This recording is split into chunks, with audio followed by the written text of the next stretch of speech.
Or they're here. You click on the one and it usually everything's there. Well, we did it a different way. Okay, We got it. I got it. That's all that matters. Thank you. All right, good afternoon, ladies and gentlemen. I'm calling this meeting of the Zoning and Planning Board of Appeals to order. Roll call, Noel, present, Barb, Present. Stephen, Present. Corey, He's coming online right now. okay, and Josh. Present online. Great. Everybody's here. Regarding the agenda for today's meeting, I have a motion to Move to approve. Second. motion and a second to approve the agenda. All in favor, signify by saying aye. Aye. Opposed? Aye. Carried. Approval of the minutes from September 16th. Move to approve. Second. I've got a motion and a second to approve the minutes of the September 16th meeting of the Board of Appeals. Any discussion? Hearing none, all in favor, say aye. Aye. Opposed, motion carried. All right, regular business. Before we start, I would just like to say to all of you fine folks, and please be patient with us. We've got a long agenda today. We've been running a bit shorter the last few months, but there's like 9 items on tonight's agenda. The Zoning and Planning Board of Appeals hears and acts on appeals for variances from city zoning code requirements. The members of this board are appointed, we're volunteers, and the board acts as a quasi judicial body during these appeals, which means that they're presented somewhat like a case might be presented in court, and we act as the judge and determine whether to grant the appeal by a simple majority vote. For each item, we'll hear from the appellant or petitioner and staff, as well as any additional witnesses where appropriate. If you are one of our petitioners for an item on tonight's agenda, please come and take a seat at the table when your item is called. We'll have you sit right up here in front of the little tablet that's on the table there so that the folks online can see you as well. All right. So first up, Appeal 24-28, consideration with possible action on a variance request from I'm sorry, I'm gonna brutalize this name. I really apologize. Soon-to-be. Soon-to-be? Yes. Soon-to-be, and could you say the last name? Sanavase. Sanvase? Sanavase. Sanavase, okay. Property owner and applicant requesting to exceed driveway standards for a 1 or 2 family residence at 2041 Oakwood Drive. So please join us up here and we will hear from you in a moment. But first, I will read again. It's the goal of the Board of Appeals to provide and conduct a hearing that is fair in form, appearance, and substance. To ensure that this hearing satisfies these goals, for each member of the Board of Appeals, please confirm the following for this particular appeal by stating I confirm. I do not have a conflict of interest in this matter. I I confirm. confirm. I confirm. I confirm. And I confirm. I have not received any communication from any person or party about this matter. I confirm. I confirm. I confirm. I confirm. As do I. All right. And then before we start, we're for the petitioners, we're going to hear from staff. I will swear in each person who's going to be giving testimony. So John, do you swear or affirm that the testimony you're about to give will be the truth? I do. All right, please tell us about this situation from the city's perspective. And just quickly, some housekeeping. So we have a long night tonight. If at some point between items you want to take a break, feel free. And then Joshua has to leave here sometime due to some family issues. So at some point you'll be heading out. And it'll be down to the floor. So this is looking at 2 different items, and this is coming back from last month. Section 44-1747, sub 3, sub C, 1 uncovered parking space in the side yard alongside a garage, provided such space is not located between the building and the street. And is set back from the side rear lot lines by no fewer than 2.5 feet. The applicant seeks to place a parking area along to the garage between the garage and the street. Additionally, there's an issue with a triangle taper on the driveway, where the width of the driveway at the garage or illegal parking stall shall exceed the maximum width of the driveway, the property line. The driveway shall be tapered between the garage or the edge of the legal uncovered parking space. And the property line starting at a minimum of 5 feet inside the parcel. And that will be a public question from the person. So this is the property itself. There's a corner lot. This is the aerial view from back in 2023. The driveway was poured in 2024 and inspections had noticed that, and that's why we're here today. So this driveway itself is in between the garage and the street itself, in the corner front yard. This is the second question, will the triangle taper comes in place? The perceived property line is going to happen around this line right here at the back of the concrete walk. And this will start it in the front of the back into the driveway itself. Some background. Got some photos from street views from 2007, 2012, and 2022. There was a gravel driveway on the property. It looked very similar as far as the actual physical dimensions as this concrete driveway. It was a legal non-conforming driveway. So while it was still a gravel driveway, it was grandfathered. But any sort of changes in the future would require it to meet the standards for today. Additionally, it's down back over in this area. So you can see a photo from a street view back in 2002 on that neighboring street. You can see the gravel back this way, and this was a landscaped area. You can also note that back in the day, there were some trees that were along this edge of the driveway. Those were taken down, and looking back in the records, it does appear that was in part because of vision triangle issues. As this is on a corner, it was getting close to the required area for vision to see past when people are making a turn onto the north-south street. So there's some measurements that were taken, documentation by the applicant. The overall length, this was 57 feet in length, and then an additional 5.5 feet past the existing fence that's back this way. Overall, noting as far as how close this is back to the property line, some dimensions were noted here as well.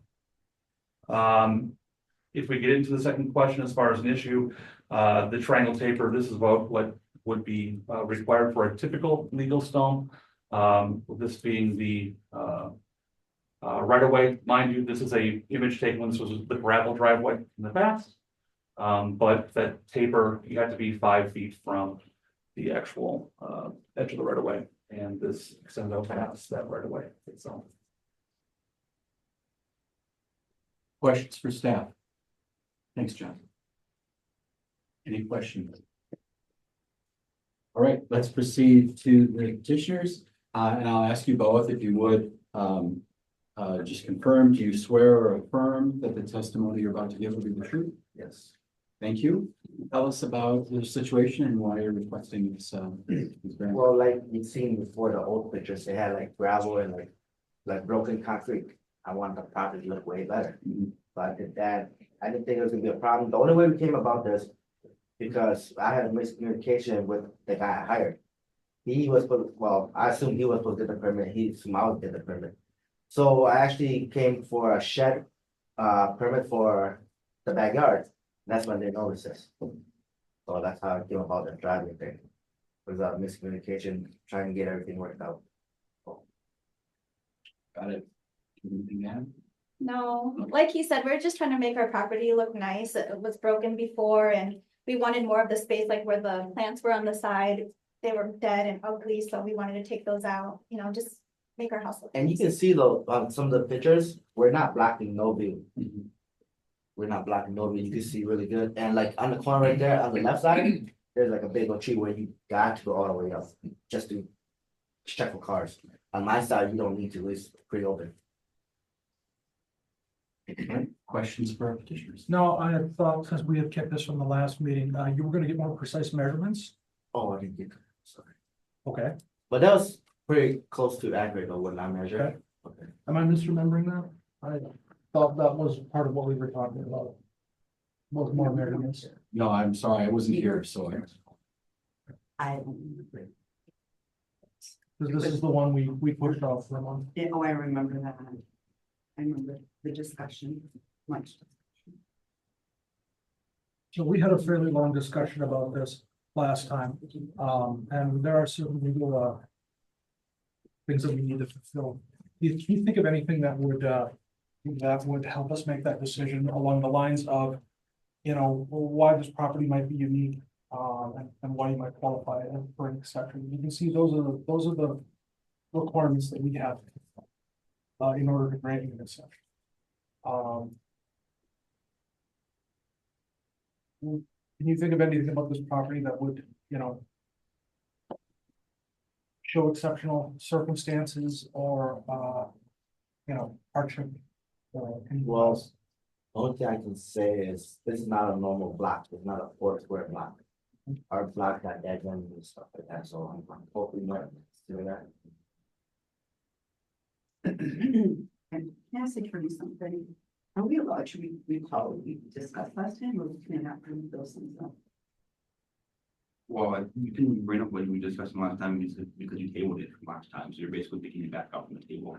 Now, Noel may or may not have the advantage of knowing what happened last time. Which is why I'm trying to think, I want to kind of in a nutshell capture where I felt we left. And then any of you can say, nope, that's not where we left. Yeah, please do All that. right, The only thing So- I would just add is I whenever you do make a determination, that you do state all the elements or, you know, Right. I know there was a time flat time, so just make sure we get all of Yep. them. correct. If that's something you want to do.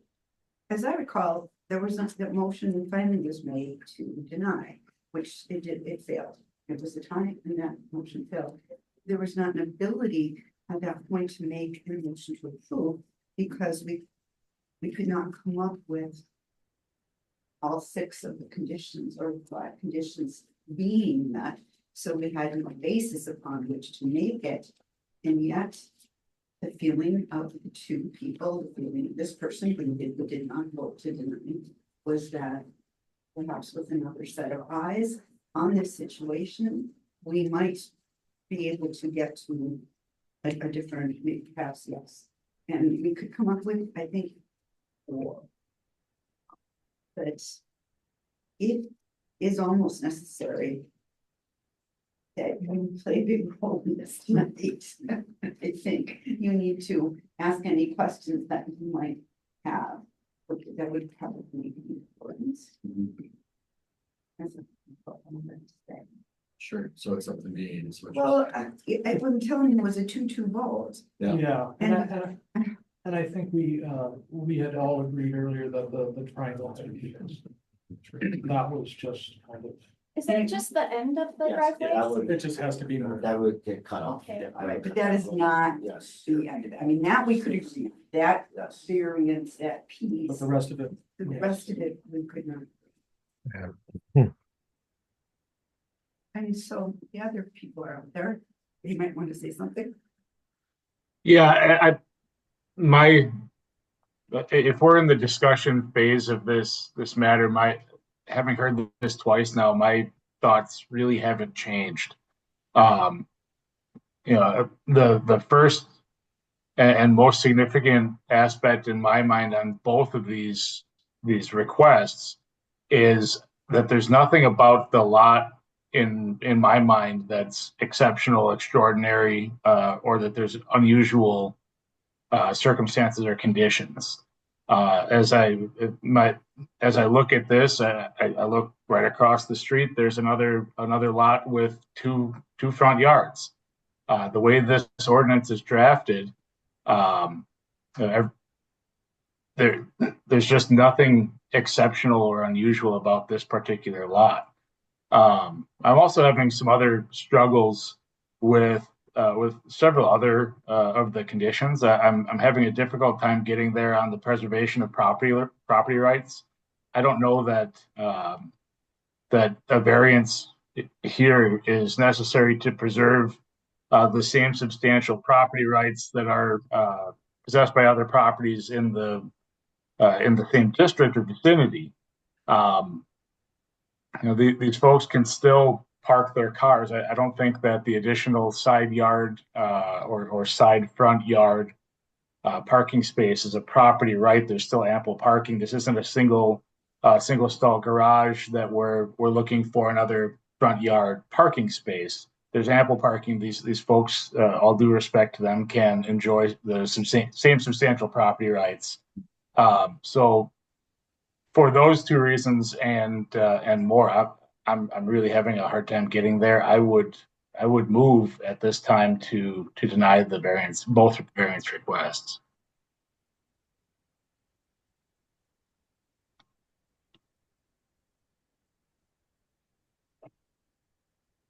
We've got a motion. I don't hear a second. Is there a second? I say, whether there's a second or not. Is there a second? I want to discuss this more.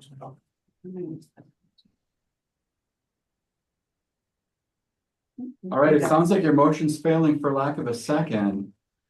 I do have a couple of questions as I'm looking at this. John, if you could just go back to the screen with the requests themselves or the affected code relative to this. So looking at this, we've got, a permitted space that's alongside a garage. Provided it's not located between the building and the street, but on a corner lot, that's a challenge, right, for folks. So I can imagine some of our folks might be looking at that and thinking about that circumstance. And that it's also, set back at no fewer than 2.5 feet. Now, was it the case on that, one of those images there where that distance between the frontage there, is that? This is noted to a curb line, not to the actual property line itself. And this is What not, does it say? It says 36 feet. I can't read it it. does say 36 feet from the building off to the curb itself. And then the approximate distance that happens between the right of way and the curb is 18 feet. I'm gonna double check this number. Make certain it is in the package. How far that is? Sorry, 17 feet, 17. So that leaves about 19 feet, 17 plus 19 to the front yard setback.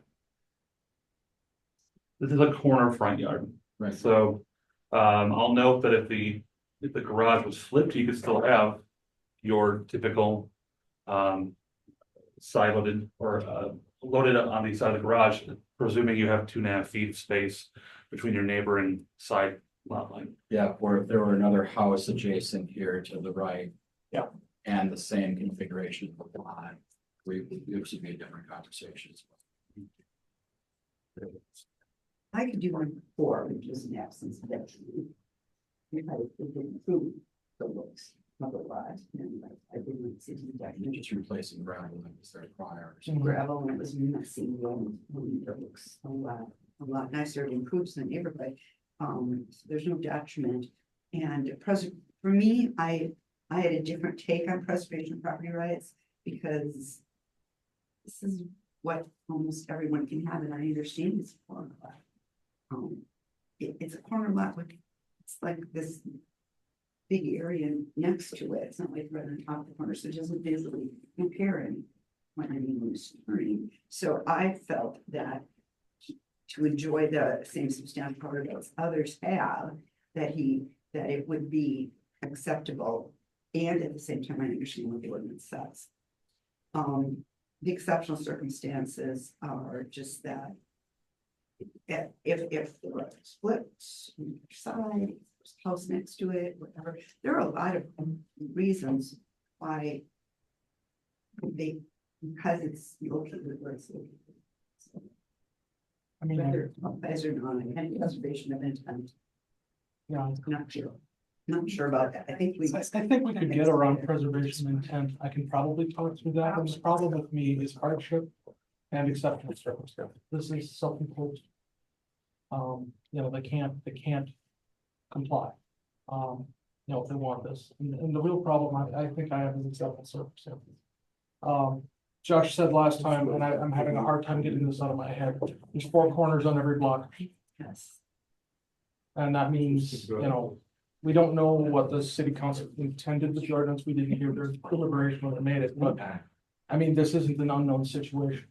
It's unfortunate that the developer put it that way, but They knew that when they bought the house. And there'd been a parking space the entire time because it was gravel. Right. Yeah, and to Stephen's point, it strikes me that the second or the last clause of paragraph 2 is really kind of striking to me. That this is we seem to see these corner side yard issues fairly frequently, and so I don't know that this is the type of exceptional circumstance. It's starting to occur to me that this is more of a recurrent issue that this board isn't probably the right place to hear these particular issues. If the council wants to take that up, then that's beyond our purview. Right. Other questions or discussion topics, other attempts by members to find that this request passes these 5 tests?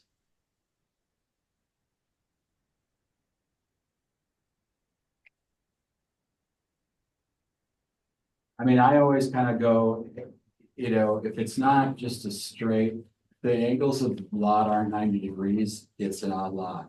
And for me, that's maybe a low bar to get to exceptional circumstances, but it's an odd lot. And I know there's 4 corners on a conventional block, but they're kind of different than the other, parcels on the block. And I can see how,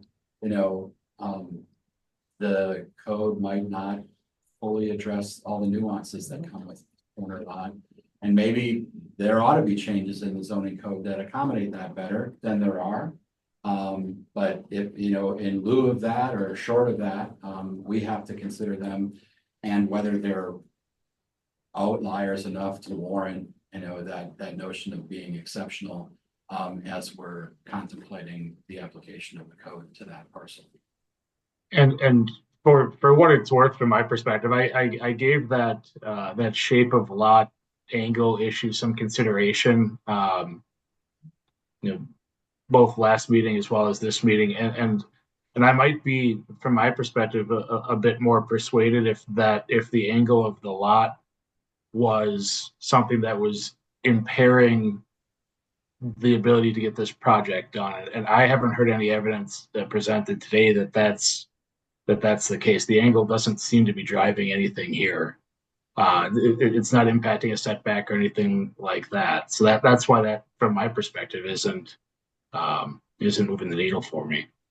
Yeah, I mean, they'd have the same problem if it was a perfectly square lot. Right. So this kind of comes down to, if we're looking at the case, the triangle is in the wrong place if you're going to do that. And it sounds like you've all said, hey, if this were to pass in some fashion, obviously that would be a given that you're going to fix the triangle. But it really comes down to whether or not these tests apply sufficiently to grant the ability of this property owner to put a parking space alongside a garage, behind the front of the garage, which is permitted generally. But in this case, between the garage and the street right away, which is generally not.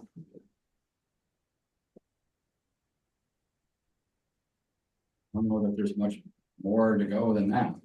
So Barb, any? The only thing I would say, this seems to be the type of case where we individually look within ourselves, we need to, of course, address each of the issues. And it seems to me would be the type of case where based on that, then you can move it and see what happens. All right. And now is that a motion to approve? This is a motion to approve it with the moving the triangle taper to Just approve the first one, not the second. oh, okay, that works, okay. Approve the first one. and not First the second. request in terms of the placement of the garage. Yeah. Or the placement of the Placement driveway, and then, And then deny the one on the triangle. yes, deny the one on the triangle. Okay, so we're just doing the first one, I move to approve the placement of the. And That that's, staff want to, if we would. yeah, Yeah, we'll need to have the 5 reasons then. Yeah, so we're gonna all have to help with that. So, you had the first one. No, I did, didn't I? Preservation and time. Just do your best at I'll do solving them. my best. Barb. I will do my best. I believe that it's not inconsistent with the spirit, purpose, and intent of regulations for the district. Any other house on that street would have been able to have this driveway except four corners, but based on the exceptional circumstance of the shape of the lot, I'm going to say that it does meet preservation of intent for me. It certainly meets exceptional circumstances. It does meet preservation of property rights because it's necessary for the preservation and enjoyment of the same substantial property rights possessed by other properties in that district. Definitely not absence of detriment. I can see that it will not create substantial detriment. In fact, it will improve the appearance of that home and the appearance of the neighborhood. And I don't believe the hardship is self-imposed or based on economic grounds at all because of where the lot is. So you've got a motion based on those, your argument on those 5 points. Is there a second to the motion? I'll second. We've got a motion and a second to approve the first aspect of this request. Is there further discussion? Hearing none, all in favor, say aye. Hi. Aye. Aye. Opposed? Nay. I'd like to make a motion to deny the second portion. I'll second. Is there any further, there's a motion and a second to deny the second half of this appeal. Any further discussion? Hearing none, all in favor, say aye. Hi. Aye. Aye. Opposed? Motion carried. Okay, so you got a yes on part one and a no on part two. So I can leave the driveway and just taper We're off. gonna cut off the taper the right way and please work with staff to make sure you get it right. Thank you. And get it from it. Yeah. Yeah. You guys, Thank you so for your much. time. Thank you. I'll get it right. Thank you. Next up, here, 24-30. Consideration with possible action on a variance request from Therese and Mark Ruffeld, applicants and property owners seeking to construct a fence which exceeds maximum height in the front yard of a home in a residential zone district at 461, is it Breccia Way. Please join us at the table here, and I'm going to ask my fellow board members here. This is important for us to conduct a hearing that's fair, form, appearance, and substance. Please confirm the following for this appeal by stating I confirm I do not have a conflict of interest in this matter. I confirm. I confirm. I confirm. I confirm. I have not received any communication from any person or party about this matter. I confirm. I confirm. I confirm. I confirm. All right. And then we will hear again from staff first on this request, before the petitioners. So, once again, John, you swear or affirm the testimony you're about to give will be the truth? Yeah. Thank you. Please proceed. So with this section 44-450 sub 1, in residential zoning districts for fences, a maximum height of a solid fence shall not exceed 3 feet in a front yard.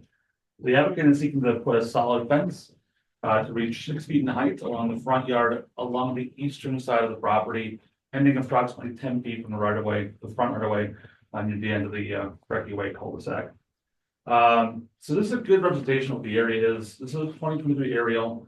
This is their home at the cul-de-sac itself, a bit of an angle compared to the cul-de-sac, but back down this way, this is a few dozen different development happening with new condominiums down this way. So this is a drive. 45. Yeah, 45. The drive that comes off of the cul-de-sac itself. And as you'll see here on this photo, it actually goes back uphill, back this way. So there's a bit of a terrain difference. So this is being developed right now. It was approved about a year ago. And so the applicant is requesting to put up a fence that would go along, and this picture is not the best in the world, but it's asking to be along this side here. Now, based off of the way the house is situated in its relationship back to the right of way itself. It's not a true parallel angle, but the front yard will be based off of this line right here. So anytime you have a fence to go beyond that line, that's where the fence itself would have to shift down to becoming 3 feet in height if it's a solid fence.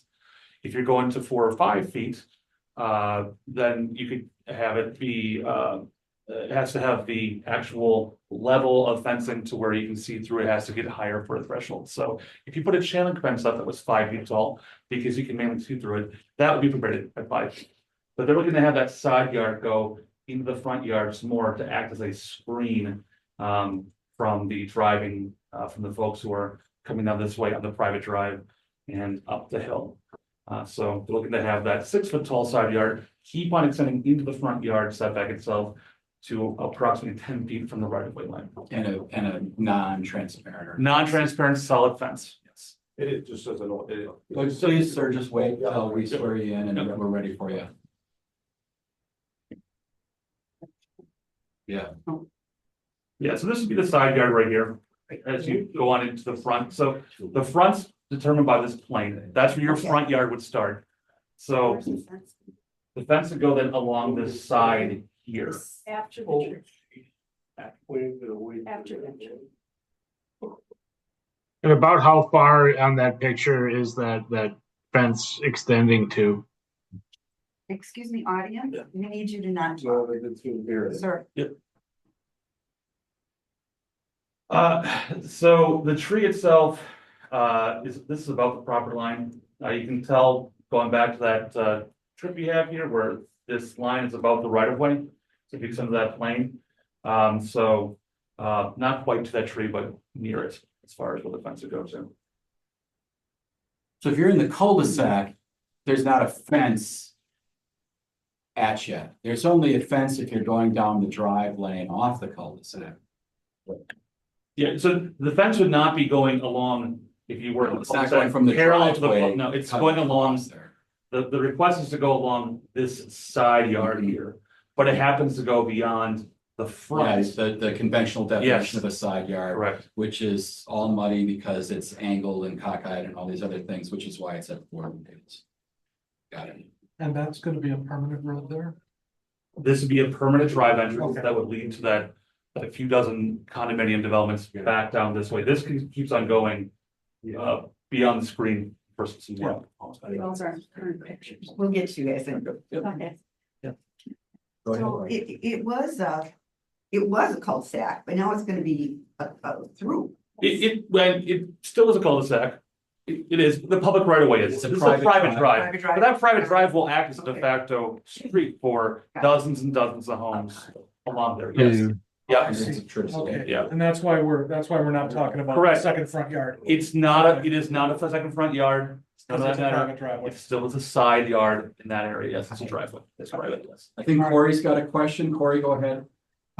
Because it's gonna be a private drive, is there any discussion as far as like if they're gonna be needing a sidewalk into that area with the number of people that might be living back there? Or is there any potential purpose for a sidewalk that could be developed in that or in that development? Right, that's a good question. I did not look back to the site plans for the condominium development if it was We're gonna required find here. out when it's their turn. Oh, Yeah, but that said, the condominium development, wherever their site would be on their property, not on other people's property, it'd be on their property. Okay, So- there still would be, is there any easement that would be in between, like, I guess I'm getting over it. It's a private drive, so I guess that's not even gonna be an easement situation. No, it's not. I'll note along this sideline toward their property, they can put a fence that goes directly up to the right of way. The question that's in play here is the height of the fence. They could put a 3 foot tall solid fence that goes yeah, all that. straight up to right here, and they could keep it extending back along the front. That's permitted. The issue is in the front yard, having a solid fence that goes into the front yard itself. So within the code, no problem to have a 6 foot tall fence to about right here.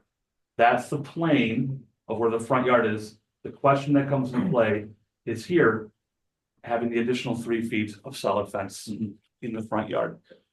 Along with, What can you tell me about the history of that lot, as far as that little sliver where the private drive cuts in? Was that already earmarked or platted off before, when these folks bought and developed their lot? Any idea about that history? now the condominium's new as far as the usage down that way. It was a lot, I believe it was a driveway. I do not know for certain, but if I recall the records, there were not a driveway, but access to reach the old quarry that was back that way, because it's landlocked. But that said, this has been a side yard issue with this property for quite a while now. Other questions for staff? All right, let's hear from the petitioners, and then please, can you answer this for me? Do you swear or affirm the testimony you're about to give will be the truth? Yes. Yes. Great. Tell us a little bit about your situation. Well, what isn't shown on that picture there is the, I think that line there, right, that purple line is the property line right there. So since that picture's taken, they have finished essentially the drainage off of their street. Extends right up to that purple line now, so that a good part of that yard is now gone, so. And up to that tree, they just put big rocks and it's like a big ditch with a drain in it. It's like pitch line, I guess you can call it. You don't have a current picture of what it looks like. This is now. it, this is it. So make copies. I should have colored it. It's maybe. okay. Yeah, Sure. can you, I was gonna say, hold it up in front of the camera so that the guys can see. I don't know if they can. Can you see guys it. see that at all? Move it to your husband. There you go.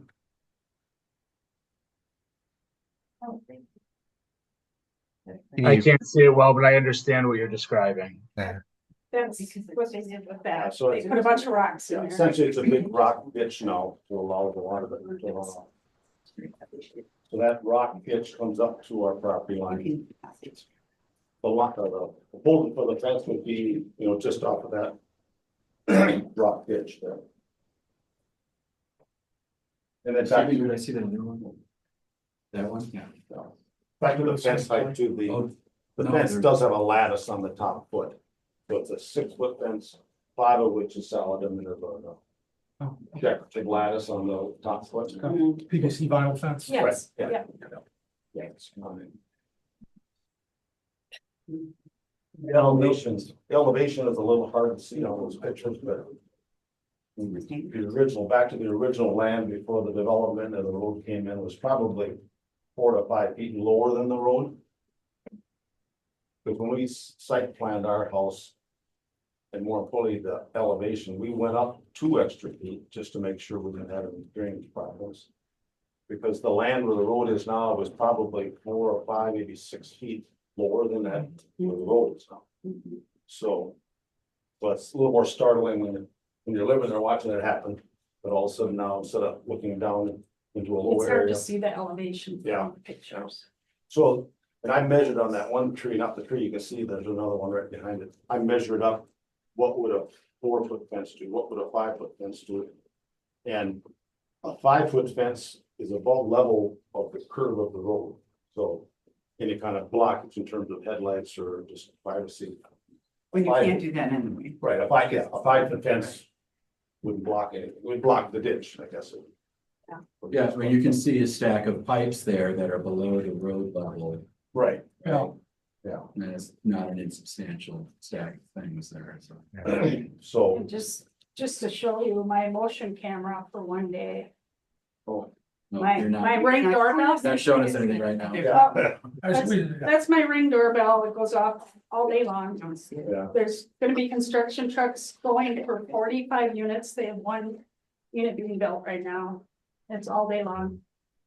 And now people are using it for walking too, so yeah, the we condo went from a development. cul-de-sac to this. Yeah, the condo development. I guess I'm not sure necessarily why they put the road. But as close to the property line as they could possibly get it versus.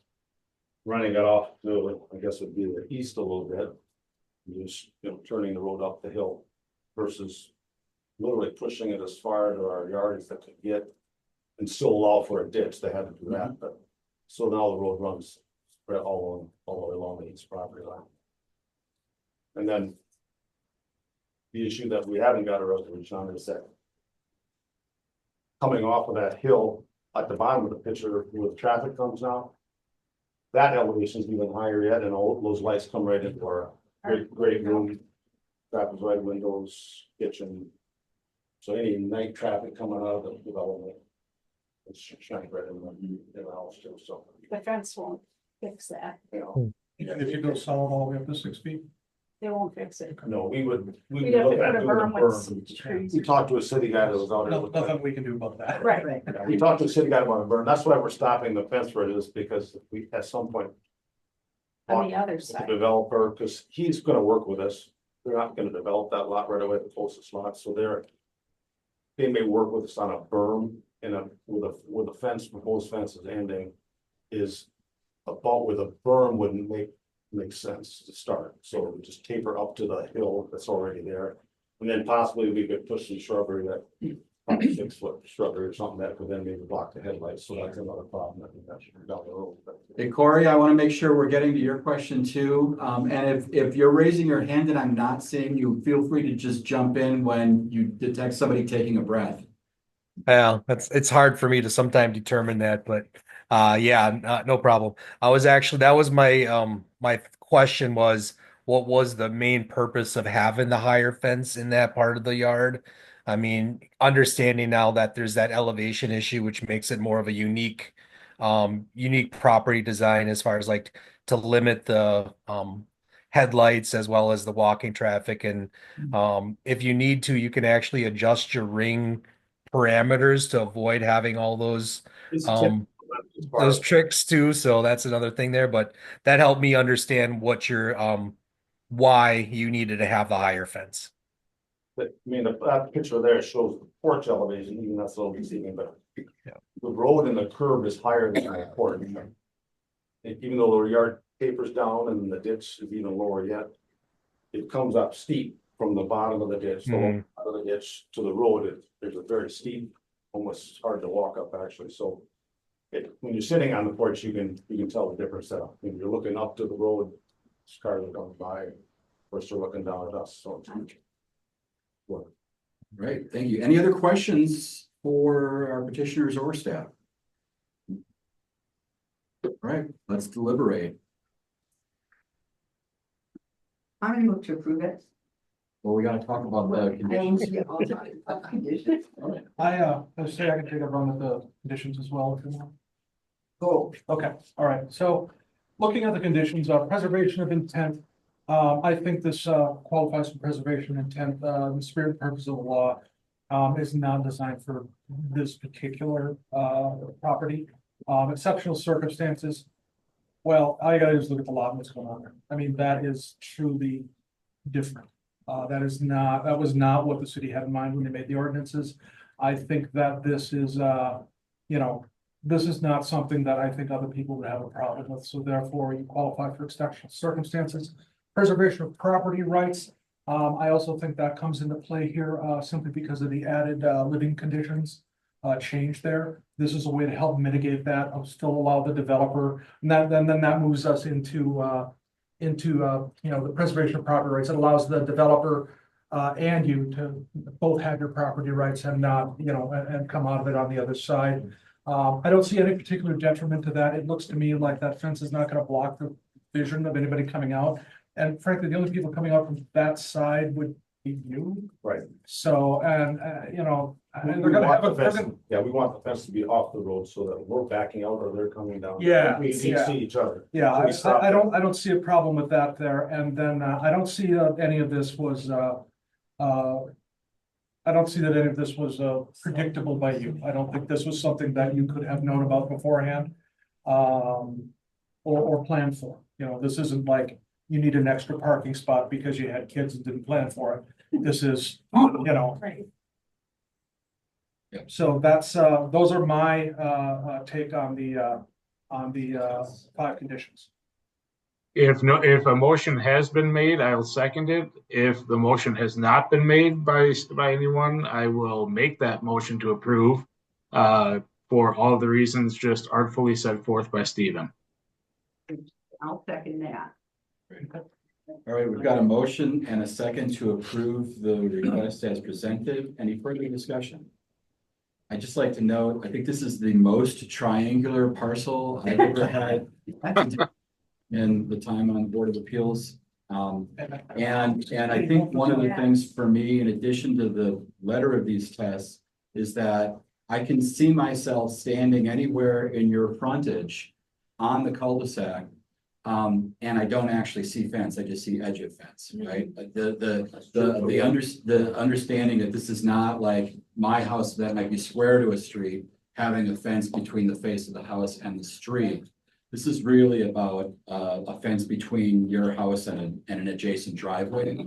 And I think my colleague here captured the tests adequately. So without further ado, I'll call the question. All those in favor signify by saying aye. I, I, Opposed? Motion carried. Thank you. All right. Thank you very much. One quick question, so when we get to, if we get to, when we get to the point about the dorm, is that something that comes through this body? Yeah, go talk to Talk to John. Okay, Hopefully, it's Before you a go- solution or you don't need to see us again. Okay. yeah, there you go. Fast growing tree. Right. Another 20 feet. That would be- Great, Get a thank you. willow. that'd be mighty. All right, item number 3, appeal number 3. Consideration with possible action on a variance request from William Schneider, property owner and applicant, seeking to allow the width of the driveway to exceed standards for a 1 or 2 family residential house at 3063 Gilbert Drive. Is this where I come up? And Noel, this is probably as good a time as any for me to hop off. Sorry to be a short timer here this evening. See you guys next month. Take care. Thank you. Josh. Bye-bye. All right, and as we've done on these others, before we get to you, we're gonna hear from staff. So, and we're also gonna ask everybody about conflicts of interest here, so, please help me, demonstrate that this is a hearing, fair, informed appearance and substance. If you can, please state, I confirm to these statements, I do not have a conflict of interest in this matter. I confirm. I confirm. confirm. I confirm. I have not received any communication from any person or party about this matter. I confirm. I confirm. I confirm. I confirm too. This gentleman asked me where the meeting was in the hallway. I'm assuming that has nothing to do with the item on the agenda. Oh, we don't say that the city sent us the agenda, so we heard about it beforehand. Yeah, right. Okay, so, John, we'll start with you again. Do you swear and affirm that the testimony you're about to give will be the truth? I do. Great. So what we're looking at is 44-1747 sub C sub 3, 1 uncovered parking space. It's permitted in the side yard alongside a garage. Provided that is, it's not like between the building and the street, and setback from the side and rear lot lines no fewer than 2.5 feet. Mid-block, not an issue with the first one here. The issue that comes into play here is the applicant seeking to put a singular parking stall that is 20 feet in width. And the standard the staff uses for a maximum parking stall is 12 feet in width. That's the issue. So, this is the property, looking back to a 2023 aerial of the area. This is Gilbert Drive, connected back over to an established neighborhood back this way. This is a brand new subdivision and a new home. This is a view from the street from back in, I believe, 2023, before the applicant happened to apply for a driveway permit out onto his property. You can see a decent representation of the property line back over this way. It's about 24 feet or so garage from the property line. This is what was poured out on site. So I'm actually gonna go, let's jump ahead of here. There was an approved site plan that staff had given the okay to, allowing for a 12-foot wide drive, 32 feet, has a triangle taper, meets that 1 stall alongside a garage metric that's in the code. The issue is this got poured by the contractor and they went 20 feet instead. So it's a triangle taper, but it goes out beyond what is permitted for the 1 parking stall. So going back to the code doesn't state just how wide that 1 parking stall is. It says it has to be 1 parking stall. Staff has inferred that code being a minimum of 8 feet and a maximum of 12 feet wide for 1 stall for a property. Going beyond that, 12 feet gets you to your 1.5 as far as the minimum size of a stall. You start getting into it becoming beyond that, you're now getting to where it's closer to becoming 2 feet, or sorry, 2 stalls in size. And the code's pretty clear, it's just the one singular stall. And it has to be located alongside the garage itself. This is, but when this was noticed, it was the order was to shift that 8 feet from where it's at. 20 minus 8 would be 12. That would get you in the conformance. And so this goes above and beyond. This is another image as far as how the user's been using the site. It has a boat. It goes on to the public right away. There's no sidewalk here, but that's not supposed to be up on the sidewalk. But as noted from this initial photo, the neighborhood's still being developed. There are no sidewalks as far as neighboring houses at the moment. So they're seeking relief to try to maintain this driveway to go out 20 feet rather than 12 feet. Questions for staff? All right, thank you, John. And now our petitioner, do you swear or affirm that the testimony you're about to give will be true? I do. All right, tell us why you need 20 feet. Okay, so as you saw in one of the first images there, I have a boat. And that picture is dramatic with how far it comes into the sidewalk.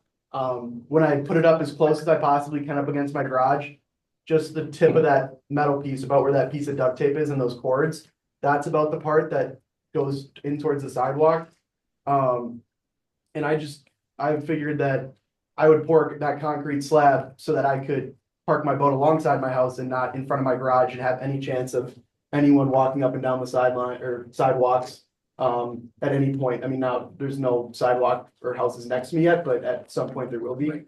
Yeah, so that was kind of my thought, and I had hired some contractors and I had done the application for the permit. But the time between when I submitted my application and when it got approved was about 3 months. And then between the time that my contractors poured it was about another 2 months. And so in between that, I had forgotten about this 12-foot rule. And my contractors obviously didn't know about it because they had convinced, they wanted me to, actually, me and John had a meeting for about an hour. He was really nice and very informative. They wanted me to pour all the way down into the right of way, like a straight shot, like just basically just make my entire front yard concrete is what they wanted to do, my contractors. But at least I was smart enough to know that I can't pour in the right of way. I knew that. So I was like, I can't do that.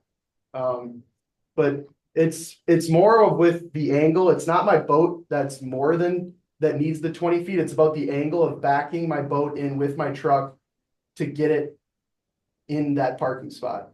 My boat is about 11 feet wide. And it's a normal fishing boat. I mean, a lot of people in Green Bay, I have about an average size fishing boat for the city of Green Bay. A lot of people fish in Green Bay. And I would argue it's for any recreational vehicle, which I believe you have a right to park a recreational vehicle in your driveway or on your property. So that's kind of where I'm at with it. And I was trying to do the right thing by getting it, having no chance of someone running into it on the sidewalk if they were walking.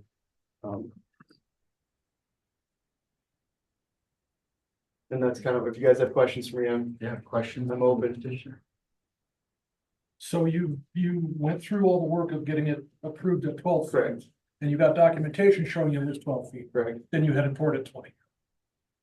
correct. Yeah. With me not remembering, because it was so much different in time from when I had submitted the application to when it got approved to when I got poured. And my contractors not knowing that Right. it had to be 12 feet. They knew it had to be 2.5 feet from the property line, so it is 2.5 feet from the property line. And they knew about that triangle thing, so I'm in compliance there. But, and the part I would argue about a unique property line is when I met with John, or what's unique about my property is that I have the 20 feet to pour, on that. I remember John had said that most people don't have 20 feet in between their garage and their property lines to pour that wide of a spot. So that's my argument for a unique property line is that I do have that 20 feet and being in compliance with the 2.5 feet off the neighbor's lot.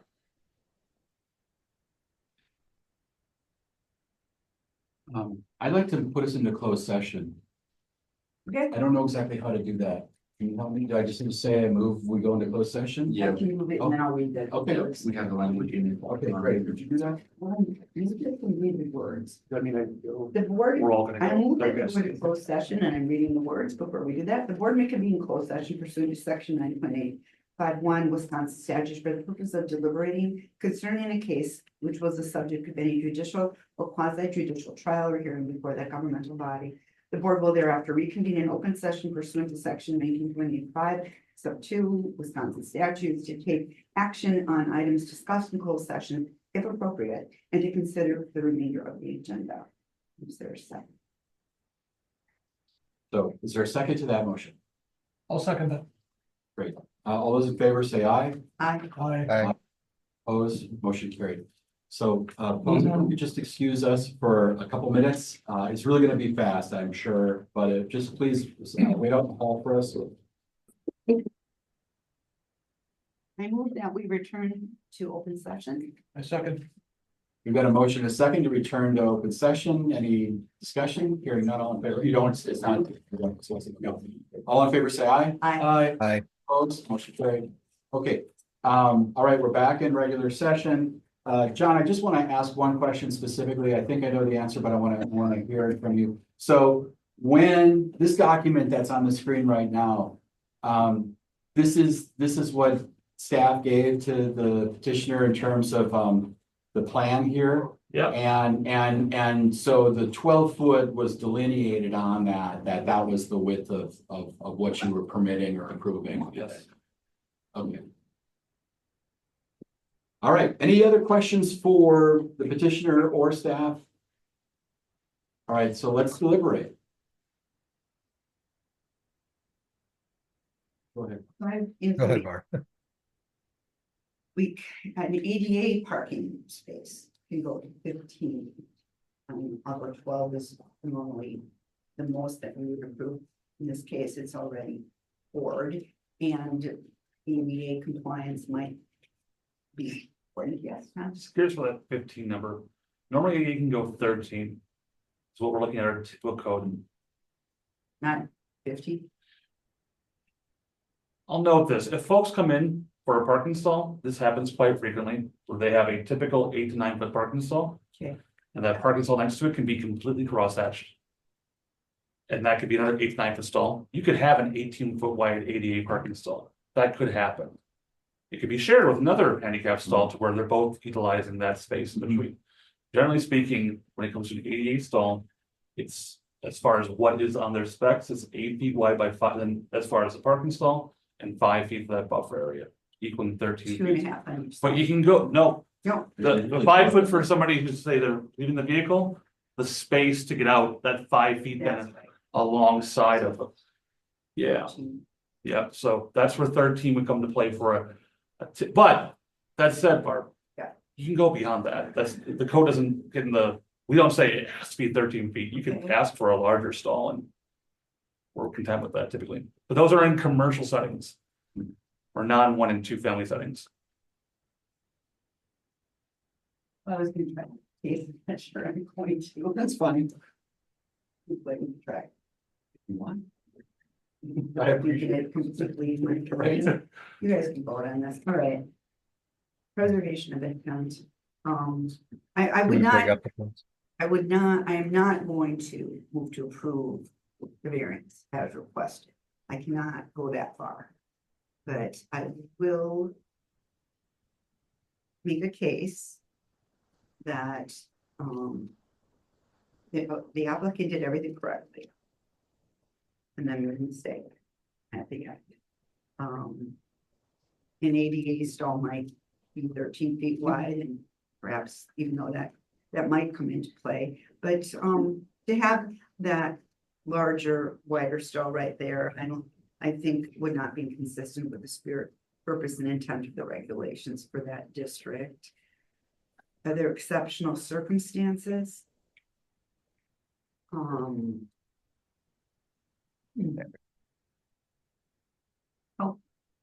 Anybody have that? All right, No? I don't have it. Preservation of property rights, all right. absence of detriment. I think so. Yeah. But it is actually a self-imposed project. Yeah. I'm sorry, I can't, I have withdrawn my motion. I make a motion to deny the application. I'll second. There's a motion and a second to deny, which would entail then, the petitioner having to reduce this 20-foot wide concrete back down to 12 feet. So cutting 8 feet off of the width of that. That's the motion on the floor. Any further discussion? Hearing none. No, I'm sorry, we're past. I can't say anything else. Yeah, no, I'm sorry at this point, unless there's something we don't know. It's kind of involved with it. John, if you could bring back up the picture of the, yeah, that one will be good. So when I had met with John, we had talked about potentially cutting off the 8 feet closest to the garage. And that way I would solve the angle part that I have with getting my boat in to the 12-foot slot. But John and I both agreed that after a depth dive into the rules that it says it has to be alongside your garage and not on the side of the garage. Is there any chance you guys would be open to looking into a case where I could get that approved? John, is this something that you think that there might be some other design options where we could table this for a bit? So I'll note, we're trying to find pathways when folks come in having issues. What can we work within the code? And initially, I had mentioned to the applicant, maybe we could find, maybe we could find a way to have this be offset some more based off his issues where he wants to have it wider from the garage, but it does say along the side. So I took that back and went, we can't do that. As far as other design ways you could possibly go on this property. This is a pretty wide property. Keep in mind the rules that come into having parking in the back of your in your backyard allow for quite a bit of parking in your backyard. In theory, you could have a drive that goes back this way and have a parking stall in the rear of the property. You could do that. I think there's enough impervious surface on the property that you would still meet the code to where the max is percent. You could probably disconnect. You still have to back it up and try. You still have to back it in. Yep, That's understood. And then with the, These are options. with the 12, if I did do it where I would go back and into the backyard, would the 12, would it have to still be 12 feet wide to get back there? And The maximum width is 12 feet. It would not have to be alongside the garage stall. so if I do it that way, I don't have to be along the side of the garage stall, but if I did it where I would just cut the nearest 8 feet off to the garage, that wouldn't be in compliance with the code. You could in theory, noting, go back to this image. Yeah. You cut this 8 feet off here, extend a driveway that goes to the back of the property and have a parking stall that way. So Because that that would act as an additional driveway to get back there to a legal parking stall. You can have up to 4 legal parking stalls in your back of your house if you have a ways to connect to it. So this, unlike many quick cases, there's a larger side yard here compared to most houses. You could utilize that side yard to access a parking stall in the back if you wanted on that pathway. And that was my argument for the uniqueness of the, Except the uniqueness argument is supposed to be that uniqueness prevents you from doing things. prevents you from doing what you want to do. Allows you to do. That's the difference. I mean. From I think from a board standpoint, and please correct me if I'm wrong, I mean, we still have to deny it. But if you can work something out with the city to do something legal that doesn't involve us. We wouldn't have to get involved if you wanted to do that, right? Right. So you can leave part of that in to use it as the driveway instead of cutting it all out right now. He could probably, could he then cut out that 8 foot section between the garage, provided he has plans on file to? You could cut out this 8 feet, you then took this 12 feet, extended it back. And made a legal parking stall in the backyard. Or if you don't want to do 8 feet, you can do 5 feet. The most your width of a drive can be is 12 feet wide. That's it. So 12 feet wide. To then access a parking stall in the back of the property. you could do that. And it doesn't necessarily have to be around behind the house, it could just be behind the garage, it could be a straight shot back here, right? It should go into the rear yard behind the house. Right, itself. but I mean, but it doesn't have to turn, it could just go straight back, I don't know, that's not what I heard. right? So I mean, just to kind of sidebar, that sounds like a conversation to have outside of our voting. I Okay. mean, We will try to find ways to make it work within the code. We try to find that. This would be rare that people would do. Normally parcels do not have this availability to do something that would be of this option.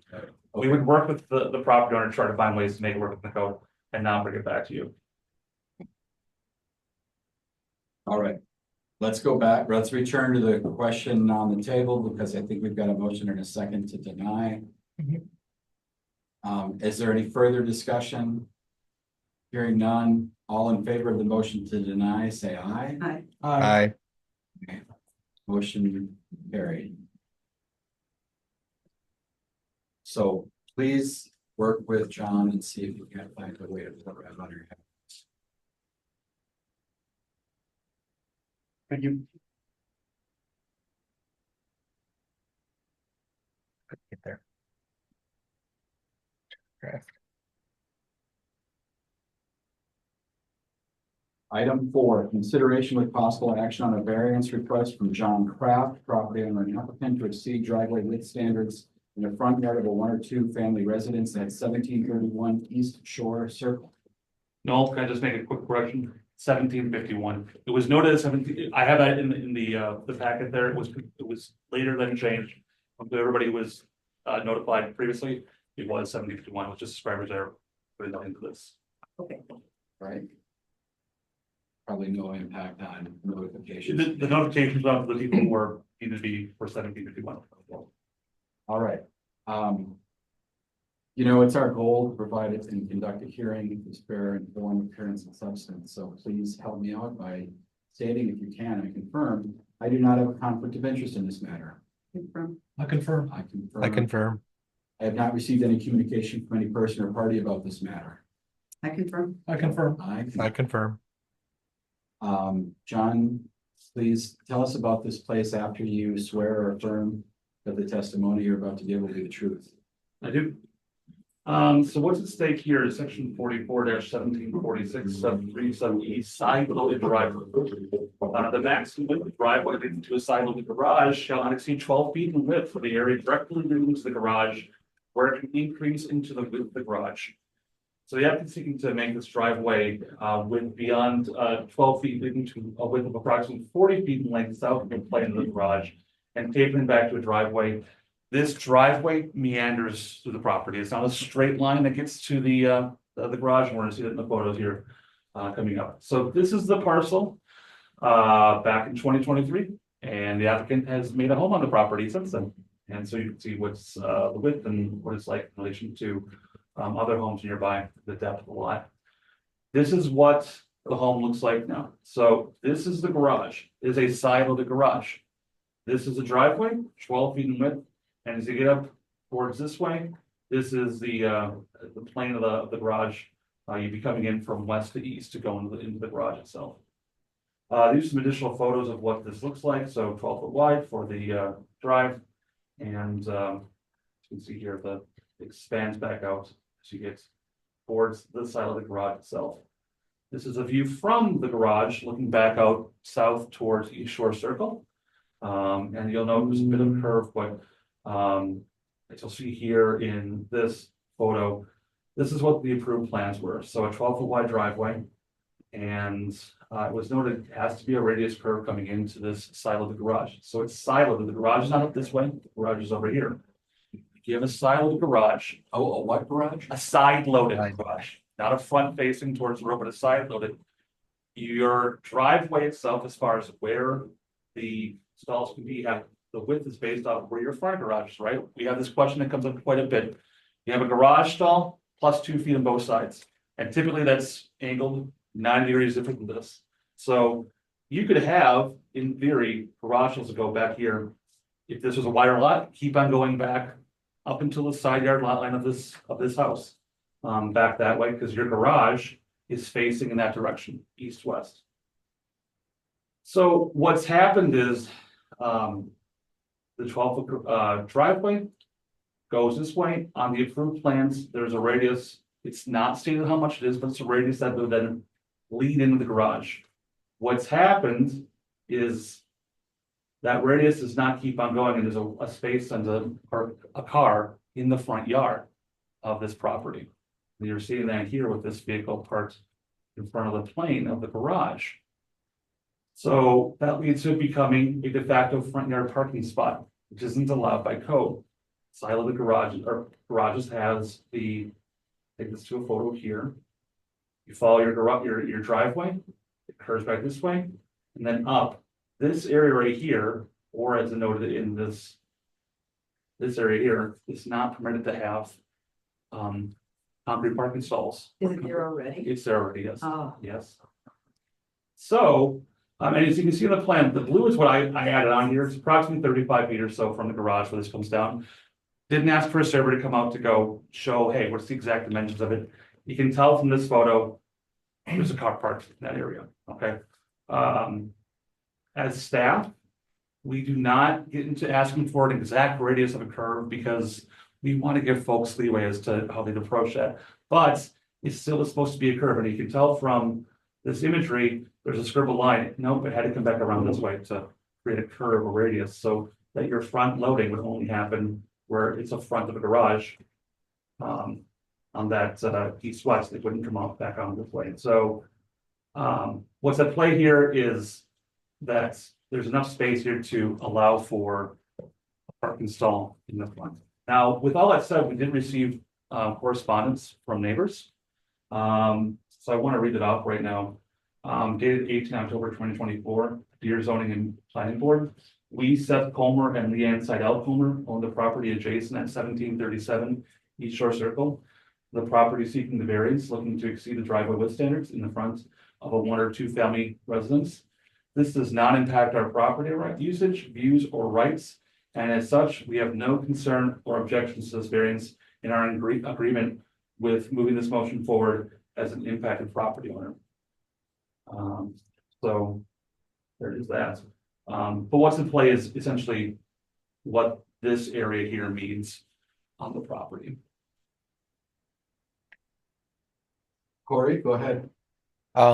Is in the code, is there a reason or an intent for it to be that way, where they're not allowed to come in that direction? I mean, obviously you can't make that turn, but was there any other intent with regard to not allowing that?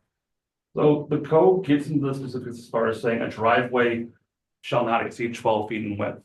We understand it's not as though when it comes to a silo garage, you can have a full 90-degree angle to access it. There has to be a radius in that. So we take consideration. But with that radius, if you made it so large as to then have additional parking stalls in the front yard, that gets in the question of not allowing parking stalls in the front yard.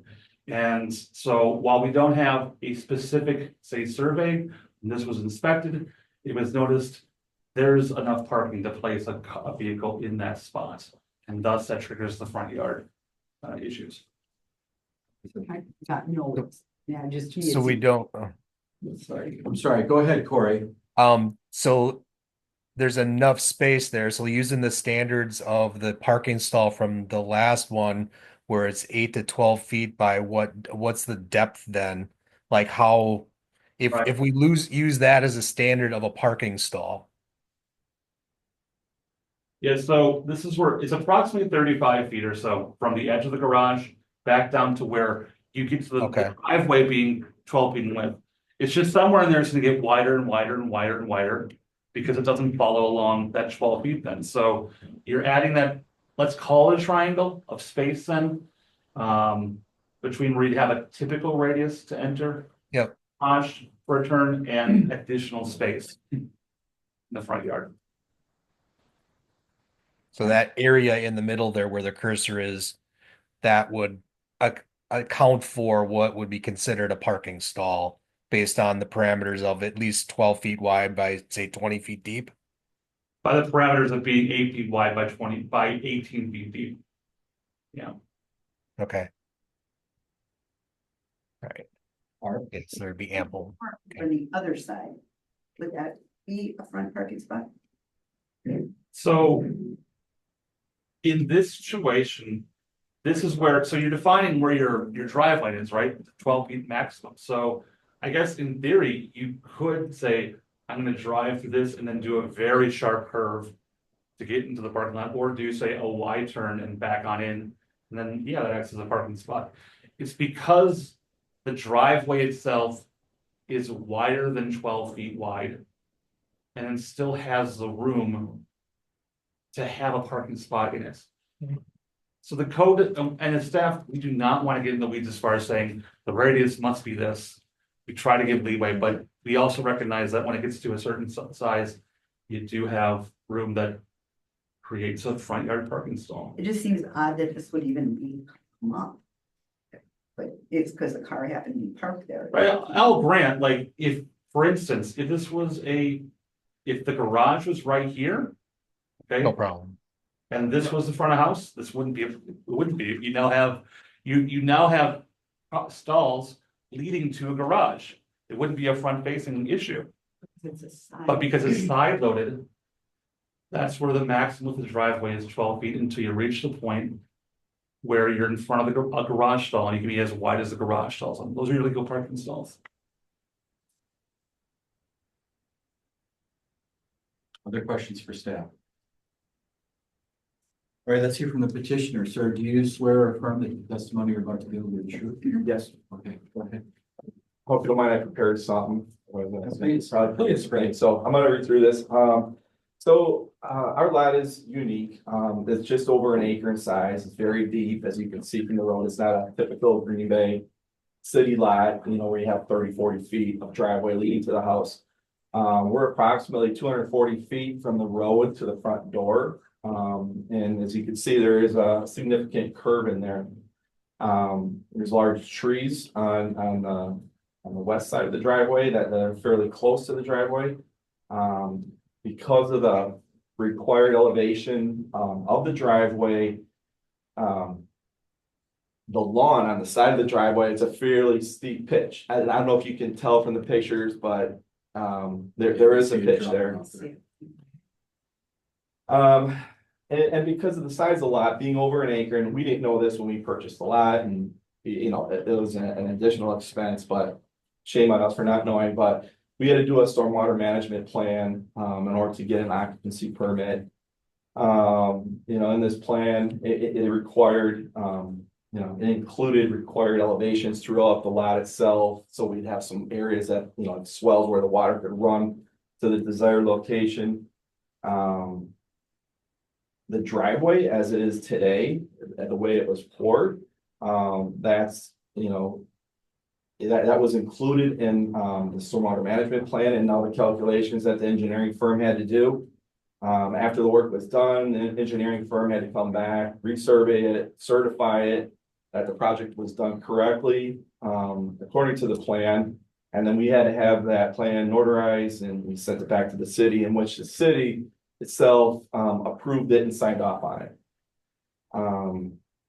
One of the concerns I have is that altering the driveway now might have adverse results with the water flow, and possibly, if we have to re-landscape that, water may flow back towards the house or some areas that it's not intended to go. And I have a copy of that stormwater management plan that was approved, if you guys need to see that. The second point I'd like to make is that, the house is on the bay. We do have a boat that we do park in the garage. It's just not possible to back it in the garage without that extra space there. In fact, we have a Suburban, and when we don't have the boat in the garage, it's hard to get that Suburban in there, if we had to go with the 12 feet up to the existing concrete. The third point I'd just like to talk about is probably the most important point, and that's safety related. So as I mentioned, it's 240 feet with a curve. I think it's hazardous for anyone to try to navigate backwards, especially at night when it's dark. There's not a lot of light in that area since it is so far from the road. There's one street light, and that's across from the wildlife sanctuary. So there's one street light up the road, so it's pretty dark. You know, if you're backing up, it's just not the safest, especially for like new drivers or elderly drivers like my parents and my wife's mom. You know, there's a slope there, so, you know, the wider area allows us to, a car to be able to navigate, turn around, back up, turn around, to be able to safely drive out of the driveway and out, you know, wherever. Aesthetically, you know, in my opinion, it looks nice. You know, it does not look like a concrete parking lot. We have a big yard, a lot of green area, large mature trees. You know, I spoke with my neighbors, as John mentioned, they have no problem with it. They think it looks very nice. John mentioned the letter that they wrote. You know, we did not wanna, you know, financially, we were gonna let, you know, and this is part on myself and my builder. We thought we could keep, the driveway, gravel up to the, by the house where it was poured originally. And, you know, he thought it'd be a good idea to let settle for a year or two, that way we could save up some money and then pour either concrete or have an asphalt driveway, but found out later that the city has a code, you have to have a hard surface after the new house, so.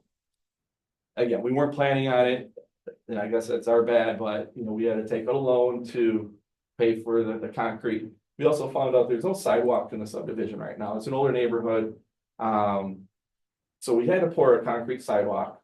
We were gonna do it asphalt, but then it would really look, you know, a little odd to have like an asphalt apron, concrete sidewalk, asphalt run up to the existing concrete, so we just decided to bite the bullet and put all the concrete in, and now we're being asked to cut a portion of it out.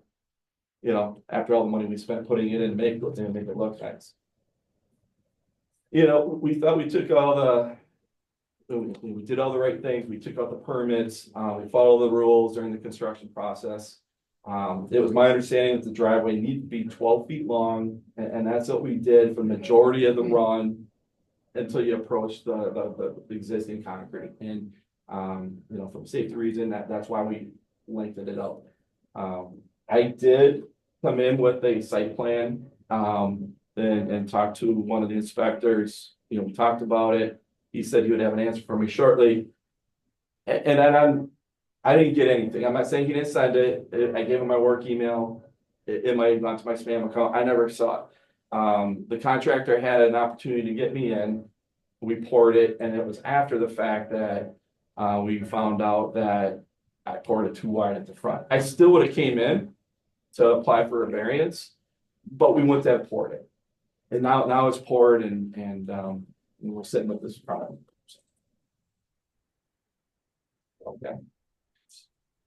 Questions? So, sorry, go ahead.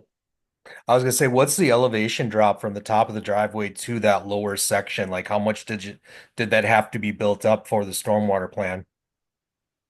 So I don't know the actual footage. It's at least a couple of feet. If you can kind of see, you know, in the winter time, that's the other concern I have, is when the driveway's icy, slippery.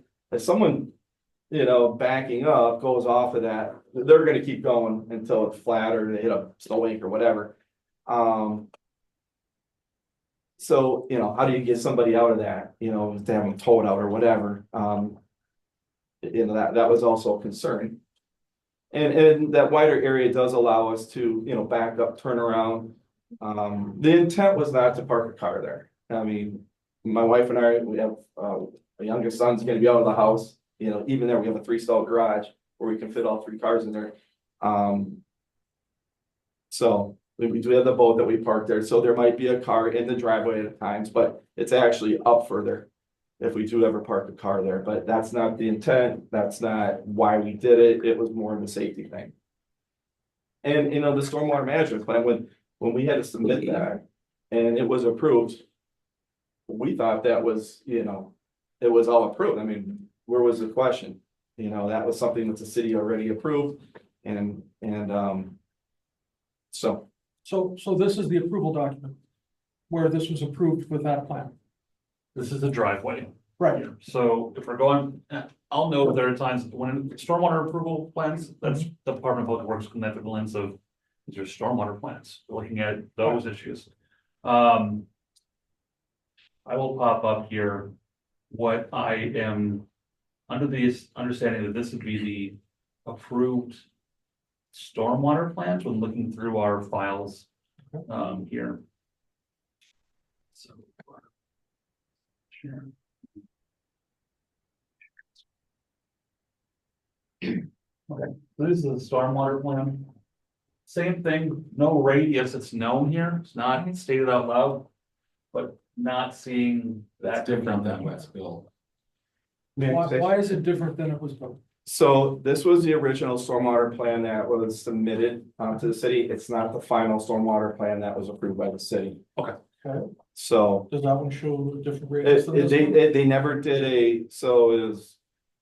Mount Associates was the engineering firm, I think it's called Mierbach now or whatever. We never got a drawing afterwards. So we had gravel there. They did the final measurements. The gravel was wider, still had a little bit of a curve. Obviously, from the corner of the garage, had a little bit of a curve. It came out further, as John pointed out, obviously, as you can see, but in my mind, since the city approved the final calculations and everything signed off. Right, but you're telling me that the final calculation doesn't look like that? It doesn't, it's because the final calculations has that additional area. Did you bring any of that documentation? It's in. It's in here, what was approved. This is a stormwater, there's not a diagram. There's no diagram. No, but it's. I don't know how to explain it, so they do all the final calculations Right. and then they submit it to the city and then the city approved it. So in my mind, I'm thinking the city of Green Bay is the city of Green Bay, I don't really, If you don't But have how another did drawing you that get a doesn't show map that, to? that's my concern. You don't have a drawing anywhere that shows that with the way you have it? Cause it looks to me like you poured differently than what was approved. the gravel, so we poured exactly how the gravel was there, the driveway leading up to the house Right. and the gravel that was there before it was poured. And that's what the engineering firm tested and measured and when they did the final survey on it. So the driveway today mirrors how it was before when it was just gravel.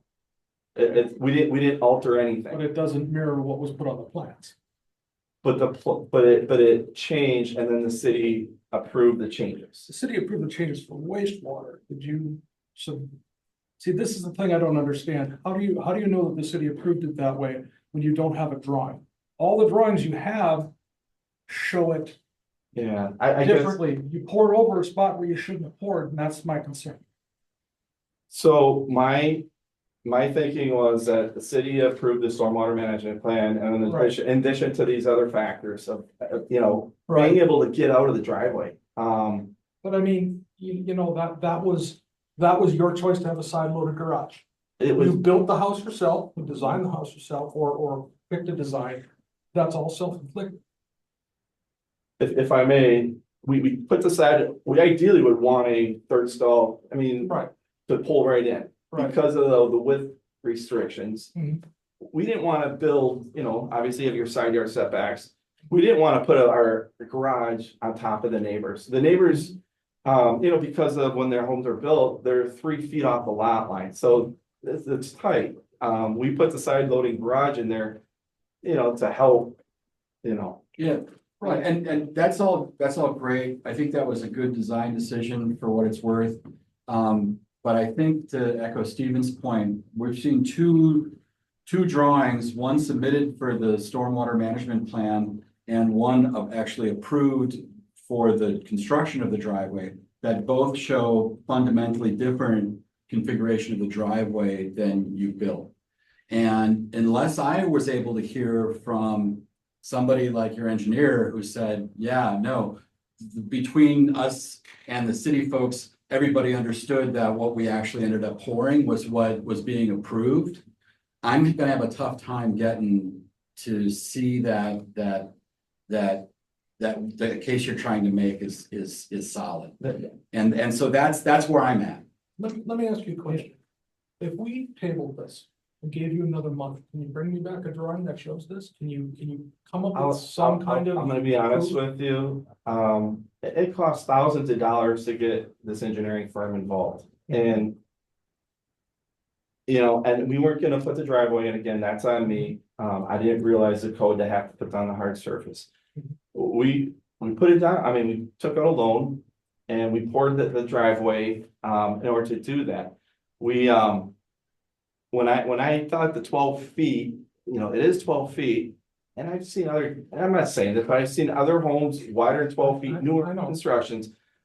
We were trying to do the right thing and go all the way up to the house and connect with the existing concrete, to make it safe for someone to pull out. Like I said, if someone goes off the side yard, Well, I mean, you're gonna have that either way. I mean, you've got a steep side yard, whether you have an extra piece or not. They could do it halfway down, and it'd be the same thing. I mean, you've got a space to turn around, or they're gonna have to back down that driveway if you don't want to. it's dangerous, so, especially for elderly That's people. why that's why you've got that whole area to turn around in front of your garage. You should be able to wide turn in and out of there. And you're assuming there's one vehicle there and. But again, Yeah, these are choices you made when you bought the property, decided to live on the bay. I mean, this was all based on your decisions. I mean, I would encourage, okay, myself to, I'd be willing to table this till next month. And I think if you just go talk to your contractor, or not to the contractor, but to the firm that did this, they'll share the documents with you. Those are your documents, right? You're not asking them to do any additional calculations. You're just asking them to show me the drawing right. that shows where the driveway is supposed to be, so I can show it to the board, get my variance. Okay. And then go. Yeah, I get it. I just, See, John, can you bring up the reasoning document? I don't know how long you've been sitting in here with us going through this other document. Where we have to come through, we have to go through all 5 of those. And we have to say yes to all of them. can I ask which one am I not Well, reading? so preservation of intent, I mean, we're not really looking at, you're not supposed to go park in the front yard, you technically are in the front yard. It is, I have a hard time with exceptional circumstances, I would have a hard time with hardship. Absence of detriment, I can get behind that, preservation of property rights, I can get behind that. But, I mean, We can't even utilize that third stall by backing in a, you know, a boat or anything without that extra space. I understand that. I don't know that The I house do. that way. I don't know that I do, because that's like right at the face of the garage, and I don't know how you need that bit there, because wouldn't you want to come around to get it into the garage? We pull into that far right area, Yeah. bring the car to the left and then back. Yeah. And that's the only way of really cutting it in. Yeah, Got it, Um, got it. I mean, I don't want you to think that I'm not sympathetic to the no, I idea. understand. But yeah, I mean, what we can see right now is you had city approved plans. And then you poured something different. The city approved the plan though, according to the stormwater management plan that we thought. But again, But I the don't have any drawing, drawings. into that process. Your contractor was supposed to follow the drawings. And if there's no drawings from the water guys, then we've got drawings from the city that show that they approved a different plan than what you actually installed. There may not be drawings, but there's calculations and all the runoff off of that, Okay. which implies that what we had there previously to pouring concrete. Okay. Is been approved. Then what I would do is okay, so this is the approval document, right? Somewhere in here, it should show the measurements that they used in order to create that. If we could find that, then we have evidence that that was approved, but we need to know the distance, you know, what it was before and what it is now, right? And I want to, Stephen, I want to just hasten this a little bit here. I think at this point, saying there's a couple of these tests that we're not sure on is maybe good. I also want to hear, Corey's got his hand up and Barb's, sorry. you know, make the comment. I want to get everybody a chance to speak here. I just want to like differentiate a little bit because the stormwater plan might be approved for having that gravel or that gradient or everything like that as far as how the water would be running. The stormwater plan probably doesn't require it to have the concrete.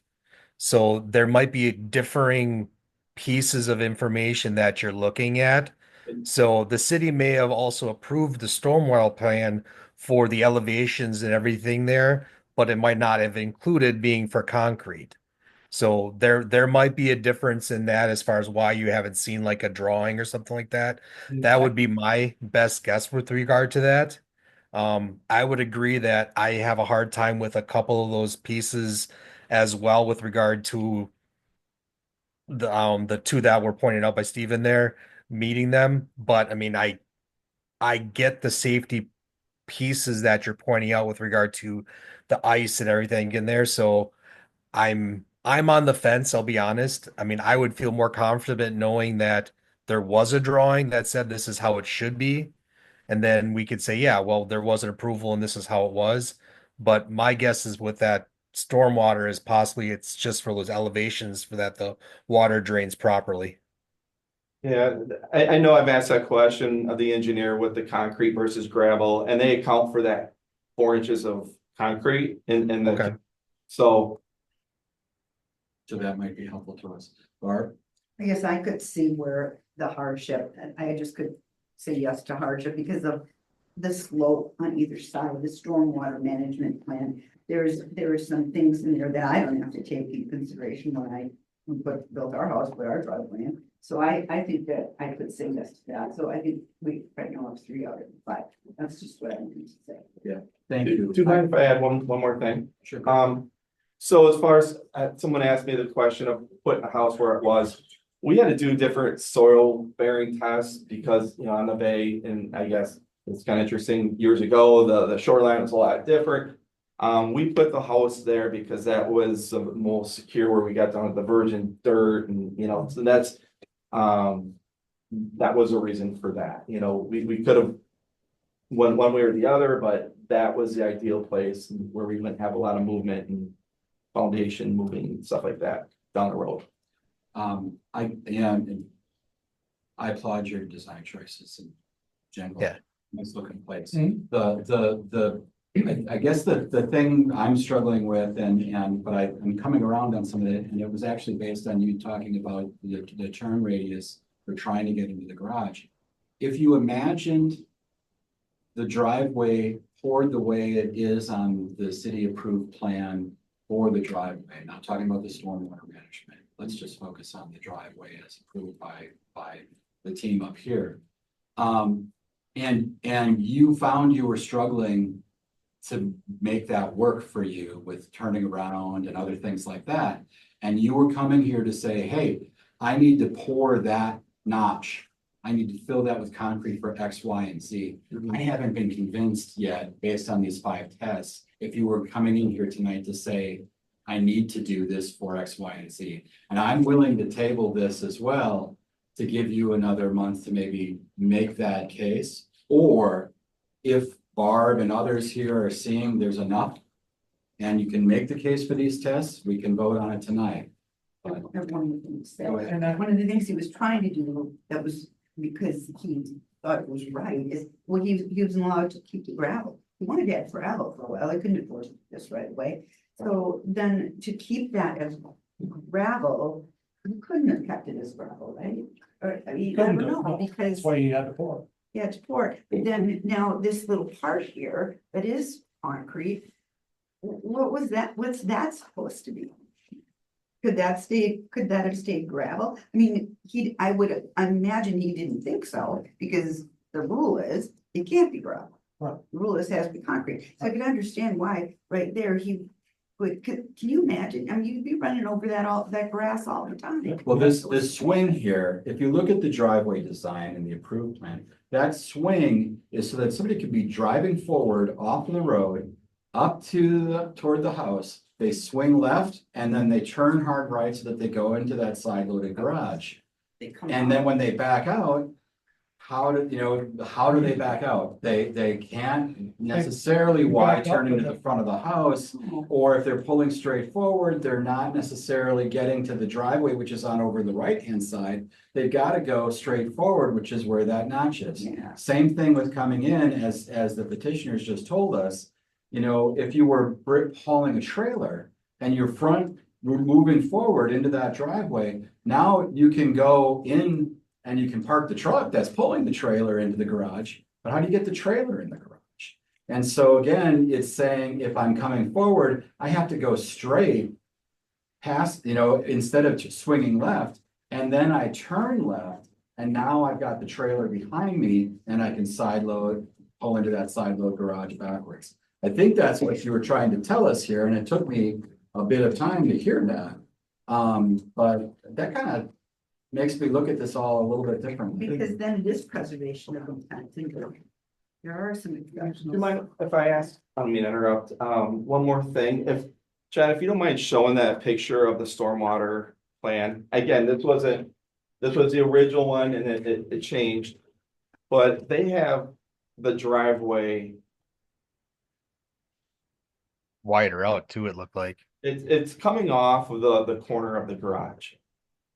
If you can see how it is, it's coming right off the corner of the garage, not like halfway in the middle so in my mind, and again, there's no radius there.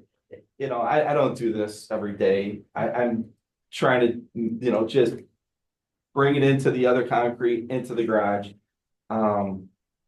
It's different than what that approved driveway plan that I got back after. But it's a matter of degree. It's not as much as what I end up doing, but again, that's kind of. Let's move, unless there's any new information that you have to present, sir. No. John, if there's anything that we haven't heard from you that we need to hear from you, let's move to deliberation on this. I'm not hearing any real solid reason to hold this up unless anybody's gonna insist on that or make a motion to do so. Stephen, you talked about the prospect of tabling, but where are you at now? Yeah, I guess it's just, if we table it, you get another 30 days to think about this. If we vote on it, you can't even talk about this for another year. There, you can't bring it If up. we did, if we If we deny. deny it. If we deny. So that's, Just want to put this to bed. okay. I Fair enough. understand. I just wanted to make sure you understood that that was something I'd be willing to. I have a question. If by chance it were to be declined when we go to vote, is there a way of putting a condition that if he does find the plans that show that the approved driveway is, that he could submit that to the city? Is there a way of putting that condition on it? I guess I would rather table and pull that if that was gonna make the difference between yes or no for anybody. Can I have a question? Yeah. So if. You mentioned that it would be a year before I could, Yeah, you can't bring up the same issue twice. After it's been denied. so we talked about it in a year then, I mean. No, that's what's gonna happen. is the city's gonna try and get you to enforce the code then. Well, let's say we denied you, Sure, they're gonna come out there and say, help us out. Here's what you got. And the more you delay that, the more fines you're gonna get. Yeah.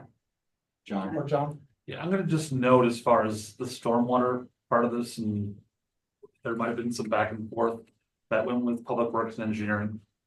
The final plan call for what you're seeing right now, that's done by DCED. Our inspection staff is looking at that through the lens of chapter 44. So stormwater folks look at this through their stormwater lens. it's not a site plan. It's not, well, it is a site plan, but they're looking at it, okay, how does this work to make erosion control stormwater work? This plan that was approved is looking through the lens of chapter 44. So it's possible that there was an approved stormwater plan that happened to this, that going back and forth with engineers, they went, okay, this meets the engineering stormwater requirements for a site. You got that, even though it wasn't drawn on paper, it was written as far All as the notes back and calculations. forth, yes, the calculations. That's not the But it's plan. not the same as chapter 44. And the issue here is the siloed drive. So it's really more on the merit of what does it mean for the question at hand is with the, that there has to be a hardship for the, in the siloed drive categorization. the intent's not to have a parking spot, it's just to be able to navigate. Yeah, well, let me see if they're all. All right. I think that granting this variance does not necessarily, is inconsistent with the spirit, purpose, and intent of regulations.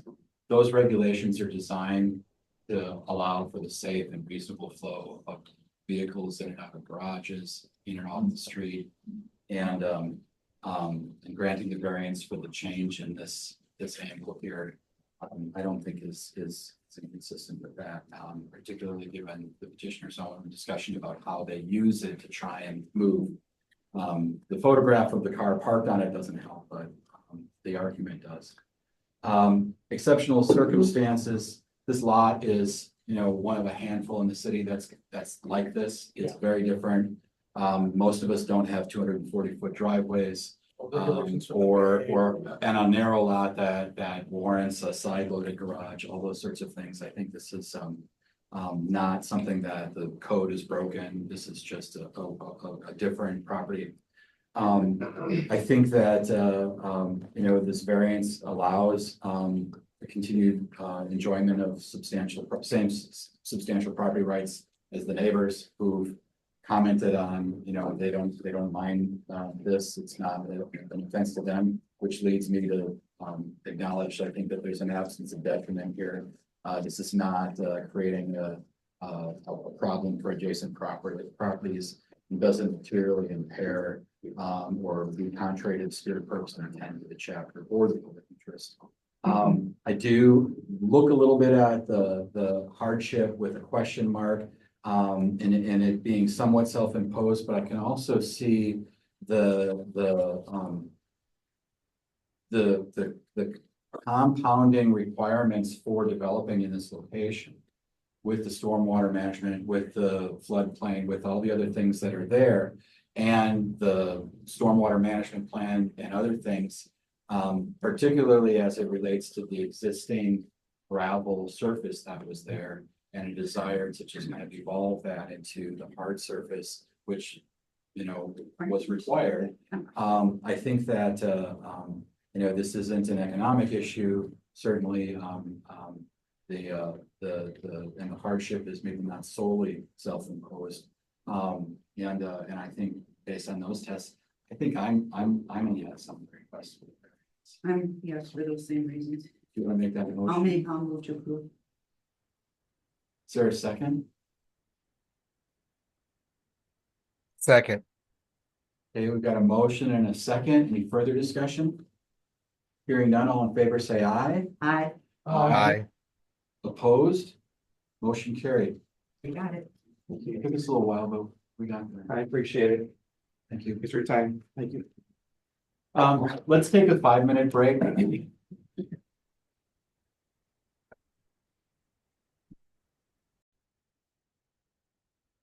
All right. Thanks for that, folks.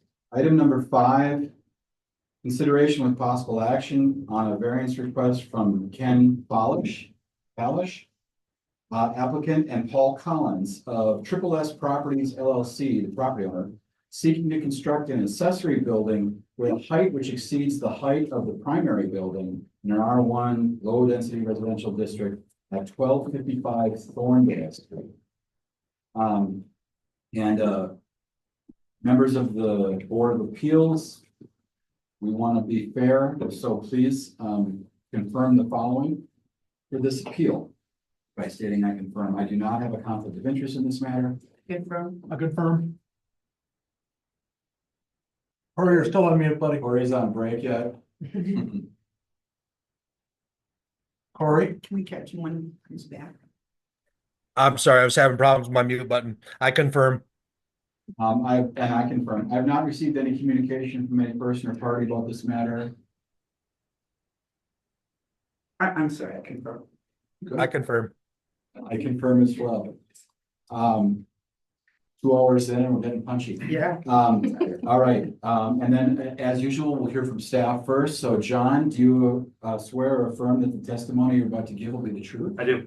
All right. Thank you. Please tell us about this. Section 44-588 sub 3, the accessory use or structure shall be subordinate in area, extent, and purpose, principal use or structure served. So what's the case here? Applicant's looking to build a deck on top of an accessory garage down by Lambeau. And they're looking to place a clear open rail system on top of the accessory garage. It exceeds the top of the house by approximately 0.13 feet. How much? 0.13. I'm here asking permission, by the way. I didn't build it. That's good. I like you. So that would be like, That'd be about a little over an inch. over an inch. Yes, but it's over. So we're here. That said, this is Shadow, Lombardi's on this way, this is Thorndale, so you're getting to the area where you see the garages that get on top of the, with the decks on top of it.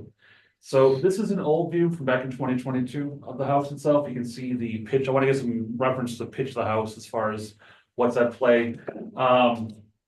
This is an existing more, now it's a detached garage, looking at the deck on top, and then these are the neighboring homes with roofs that are a bit taller. This is. You should have this picture. Okay. Yeah, you should actually be able to read I it mean, compared to here, so. Flat, there's nothing flat. Oh, here? No, This garage does not exist anymore. Oh, Yeah, got it. that's gone. So Okay, they've made a detached garage on the parcel. okay. And this is the side view example, just trying to give it what's happening here. So Okay.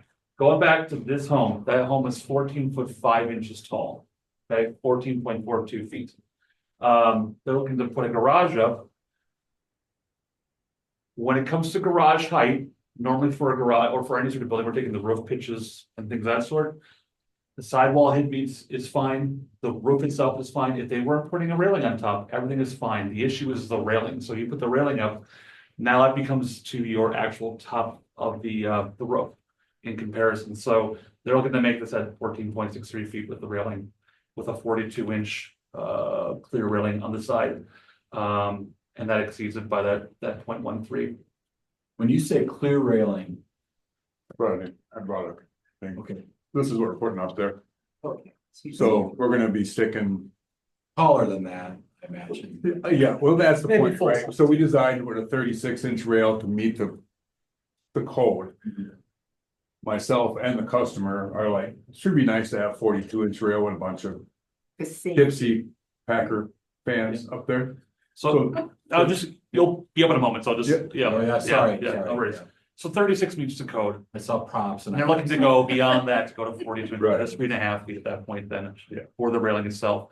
That extra half a foot gets to be over the actual top of the house By itself 1 inch. by a little over 1 inch, yes. And I They suppose reduce this it. would come in certain sizes, right? Yeah. That's why you can't just say, oh, we'll just take off that. Yeah, they come in 36 or 42-inch rail sections. Okay. Yeah, right, That's anticipating it, right? I'm just like little hacksaw action, you're down Yes, to right. 41 inches, but, okay. Well, that's the request. What's that? That's the request, it's just to go over. That's the request. Yeah. So the application of a railing is changing the height of the garage. The applicant, so this is different where railings are. In Lambeau land, most folks don't have a party deck on top of their accessory garage. Normally, when we're measuring heights, we're thinking roofs, so we're thinking measuring from midpoints of roofs. This meets as far as just the garage sidewall height, and then this very limited pitch roof meets height restrictions in that lens. This additional railing then means we have to apply it then to the whole house. So if you go down to those party decks in the Lambeau area, or any house if somebody wanted to do it on the east side, the railing cannot exceed then the primary structure as far as how tall that is. In this case, the house itself is 14 ft 5 in. And they're asking for it to be that 0.13 feet over that. Yep. 14.55 inches would be the total calculation to get the railing of 3 ft 6 in. And go back to the applicable code, John. So. Subordinate in area, extent, and purpose, I don't see height in that. Right, so That's- height is listed as far as your typical roof, okay? As noted, the roof itself is fine, it meets the extent. By adding on this railing, you're adding more structure. And so what staff has done with these party decks is essentially said, the party deck, you can have a railing under it. It could, if you wanted to, it could be 5 feet in height, as long as it stayed below the height of the overall primary structure. In this case, this house is a pretty low pitch for a roof compared to, it's a 1 story, it's not a 1.5 or 2. And so it's 14.5 feet, and compared to the homes around it is lower as far as a roof height. This was brought up, yeah. They just nailed a 2x4 flat to the top of the ridge line on that roof and. Should still be the structure itself, but yeah. Do they count the chimney? The chimney does, Yeah. We took, unfortunately, we took the chimney down and put it in. Oh, There's you being stuff. All right, any other questions for staff? All right, let's hear from the petitioner. Sir, do you swear or affirm that the testimony you're about to give will be the truth? Yes, sir. All right. Talk to us about this. Pretty straightforward. We have the building up, decking going on, ready for the handrail. Designed the building, used an engineering firm and architect, make sure that we had it right down to the inch, which we pretty much did. We'd just like to put a 42-inch rail system on top, short of a 36, just in lieu of safety. And again, I brought a sample along. I had two of the neighbors come over who got this and said, "What are you doing? You're adding to the building?" I'm like, "No, the rail." He's like, "That?" I'm like, "Yeah." He's like, "I don't care. I don't want the way." Yeah, so we're not really putting anything in the way of the view of Lambeau. And I have the distinction of having the shortest house in the neighborhood trying to meet this. So that's about it. Folks, any thoughts? I'm willing to take a shot. All right. Okay, go for it. Just in the interest of time. Yeah. Preservation of intent. This would not be outside the purpose, spirit, intent of the regulation. Mostly because we're in the area of slop. That building could subside an inch. I'm not saying your building subside. I'm just saying it could. You could get frost, even could go up an inch. I think this is very marginal. Exceptional circumstances, again, you know, we're looking at a district where we're seeing a lot of these party houses. I think that the fact that your house is lower than everything else, and you can see it on the elevation on the pictures. I mean, it just goes down, and that to me qualifies for exceptional circumstances. Preservation of property rights. I mean, obviously, you know, I'm gonna use this as a Packard party house. And to me, safety is part of property rights. You have the right to protect your guests and yourselves on the structure itself. And I think the idea of going with a higher railing, especially considering the community's tendency to abide is a good idea. An absence of detriment, again, I don't think that anyone's going to be able to look at that from the street in town. An inch, they're not going to, at least, you know, maybe construction guys are Jonathan, but I can't. And then hardship, I think in this case, I don't think it's a difficulty in complying. I think that there's actually good safety reasons to put this up. I find that argument to be cogent. And I think it won't make any real differences in the long run here. I think this all kind of falls in that area of the letter of the law says you need to be an inch lower. It's de minimis. It really is. Thank you. So that's and with that, I would make unless. I just want to add that from an insurance background, that extra 6 inches is helpful in falls. Yep. So I make a motion to approve the request. Second. Okay, we got a motion and a second. Any further discussion? Hearing none, all in favor, say aye. Aye. Opposed? Motion carried. Thank you, sir. Good luck. Thank you, folks. Excellent problem, by the way. Yeah. Doing it first. All right, moving on. John, you want to get something from you with this, or how does that work? So the site plan would be approved the way that it was there. Oh, Somebody is- Or Matt will get touched either this week, but that's just to make sure it's all right. Thank you. Take care. Consideration with possible action on a variance request from Quan Huang. Applicant, I'm sorry if I pronounced that wrong. Applicant and property owner seeking to construct a driveway in the front yard of a 1 or 2 family residential property which exceeds the maximum width standards at 1508 Shawano Avenue. And in our efforts to provide fair hearings, I would ask all of you members to confirm the following. I do not have a conflict of interest in this matter. I confirm. I confirm. I confirm. Confirm, I have not received any communication from any person or party about this matter. I I confirm. confirm. All right. And, do we have the petitioner on the phone? Yes, we do. Yes. Great, we'll get to you in a minute. First, we'll hear from staff. John, do you swear or affirm that the testimony you're about to give will be the truth? Yes. All right, please tell us about this. So this is section 44-1747 sub B, sub 3, sub E, front yard space is limited to no greater than 8 feet in width beyond the garage door, but should not be located in front of a primary entrance. And this is relating to attached single stall garages, the front yard space exception. So the applicant is seeking to construct a 12 by 20 turnaround drive / parking stall, which is proposed to be attached to an existing 8-foot wide front yard parking stall on the front of the property on Shawano Avenue. So this is the parcel. Shawano's here, so we have military off to the west, Fisk off to the east. This is a good example of what the property looks like right now. So you can see the single stall garage, and there happens to be a driveway then off to the west. And so the applicant is seeking to put in this 12 by 20 foot stall that would be perpendicular to the driveway for access back onto Shawano Avenue. They do know radiuses of 3 feet for this, and they are looking to place this. Let me find you the exact number. Where they want it off of the right of way. Moments.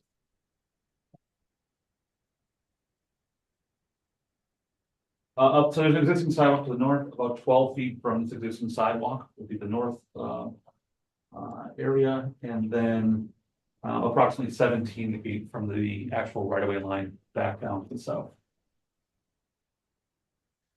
And the rest of which is shown was approved as far as different patios and things of that sort on the property.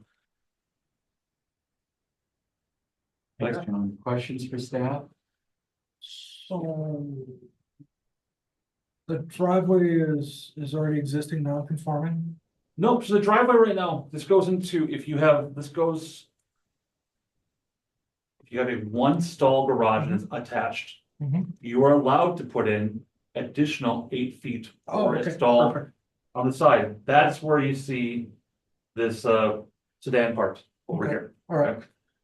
They're asking to extend that then further this Mhm. way to allow for a 20-foot deep by 12-foot wide area that could be used to either park or turn around to go on to Shawano Avenue. 20 feet is gonna go almost all the way to that tree, isn't it? It's gonna go pretty darn close, yeah. And how is that allowed in law? It's not. It is. No, that's why they're here, yeah, yeah, Oh. that's why they're here, yeah. We did approve one, I think, last year on Shawano Avenue.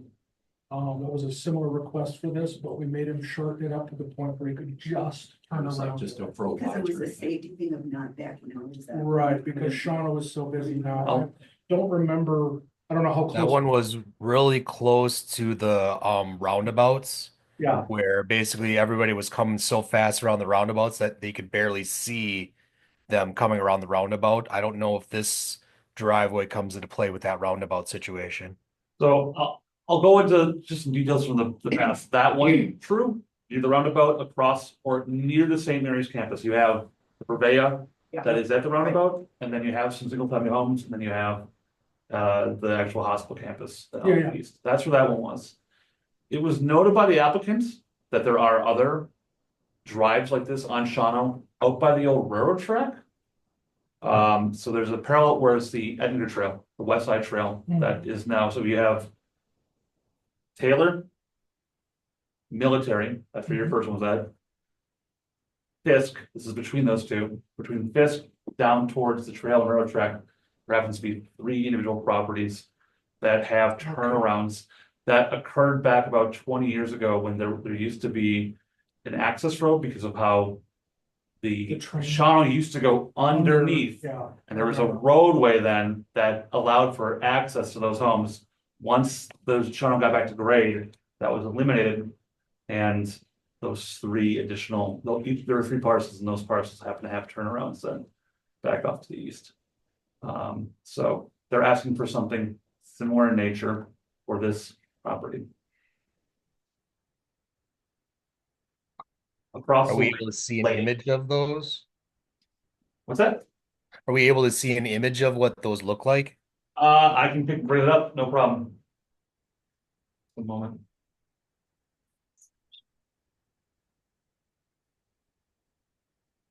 I'm just curious in relation because I agree that, I mean, we considered the traffic on the Shawano before for that one other property, and I just want to make sure that the similar conditions exist. Well, and he already had an existing turnout. It was just all asphalt and broken down. Yeah.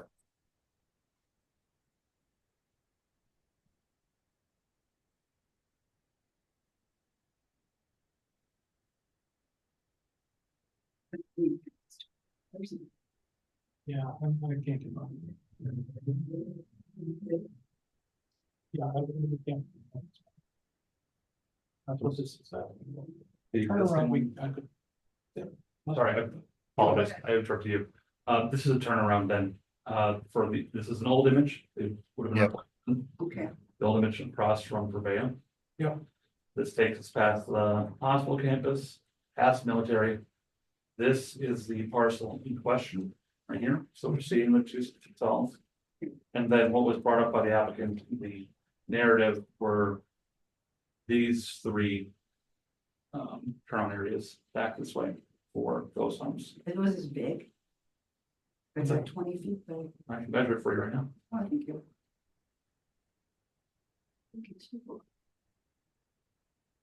So probably somewhere in the neighborhood of 15, 16 feet there as far as width.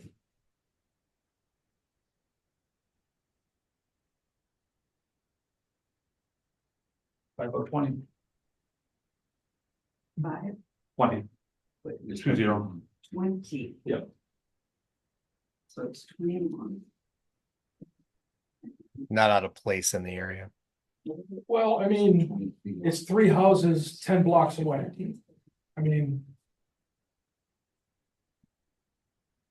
All right, other questions for staff? Then we want to hear from the petitioner. So any detailed technical questions or anything from John that you want to know or clarify about what he's presented? All right, let's hear from the petitioner. Would you please, do you swear or affirm, I'm sorry, that the testimony you're about to give will be the truth? Yes. Great. Tell us about your request and why you need this. Well, I own this house for 13 years, and it's really hard for us to back out to the highway 29 there. We live with this, but now we have kids. We have 3 kids that are with us here, and every time we back out to the street, there's no way for us to turn around. It's really hard to back out for our safety and for other drivers' safety on the street. It's a really busy Shawano Avenue 29. It's just for the safety of our family. So that's all I'm asking. If not approved, we will try to live with it. But anything we don't even need, maybe 20 feet, maybe 15 feet deep, that we can turn around and we head out to the street rather than backing out this super heavy traffic area here. Across the street is a commercial, kind of down the street is another like a high density, and it's a really busy street here. Understood. Does anybody have any questions for the petitioner?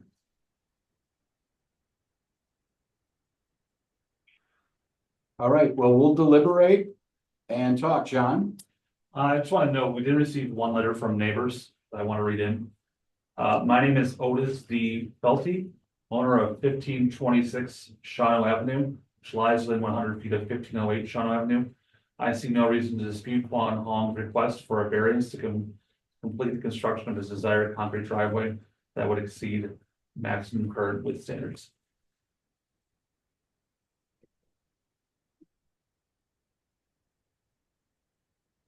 I'm sorry, can you repeat it? I couldn't hear clearly. Sure, I'll repeat that. This is a neighboring property owner who sent in a letter in support of the variance.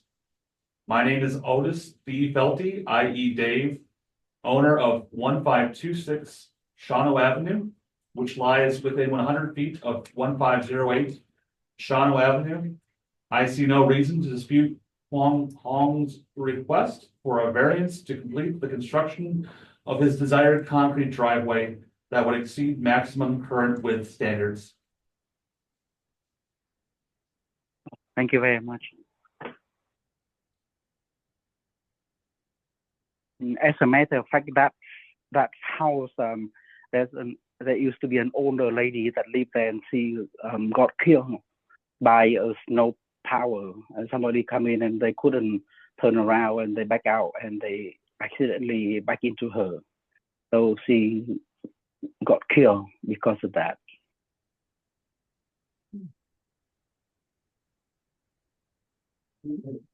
Any questions for the petitioner? All right, well, we will discuss here. So, thoughts, folks?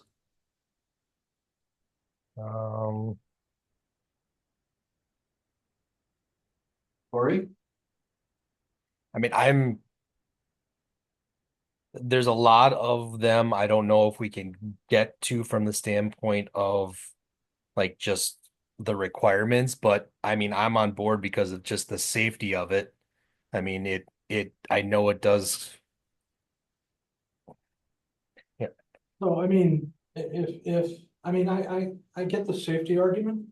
The problem I have is that means anybody who is on a busy road, by the way, we don't have any way to judge that standard. Yeah. What is a busy road and what isn't, is now gonna ask to be able to park in their front yard. This seems to me like it's above our pay grade. Like, this is a thing that if this is really a problem on Shawano Avenue, then the city needs to put in code that will allow this kind of thing for a turnaround. I have sympathy to the safety issues, but I mean, Shawano Avenue was like that when the house was bought too. This is nothing new. This isn't a change in circumstances. This isn't new. This isn't, the hospital being put up across the road or the Quick Trip being put up next door either. Well, I think the traffic on Shawano is Has bigger than increased. it was 20 years ago. Yeah. The Absolutely. city's bigger than it was 20 years ago, but I mean, we're also talking about on the east side of Military, where it arguably isn't as busy as it is on the west. Yeah, and there are stoplights at both of the corners. So that brings into mind, I mean, I have a hard time with it. Yeah.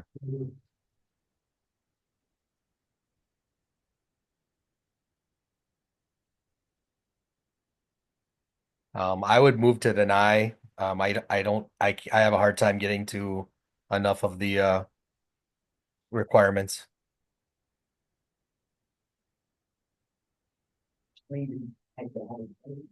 Sure. I can't find it. I'll second that.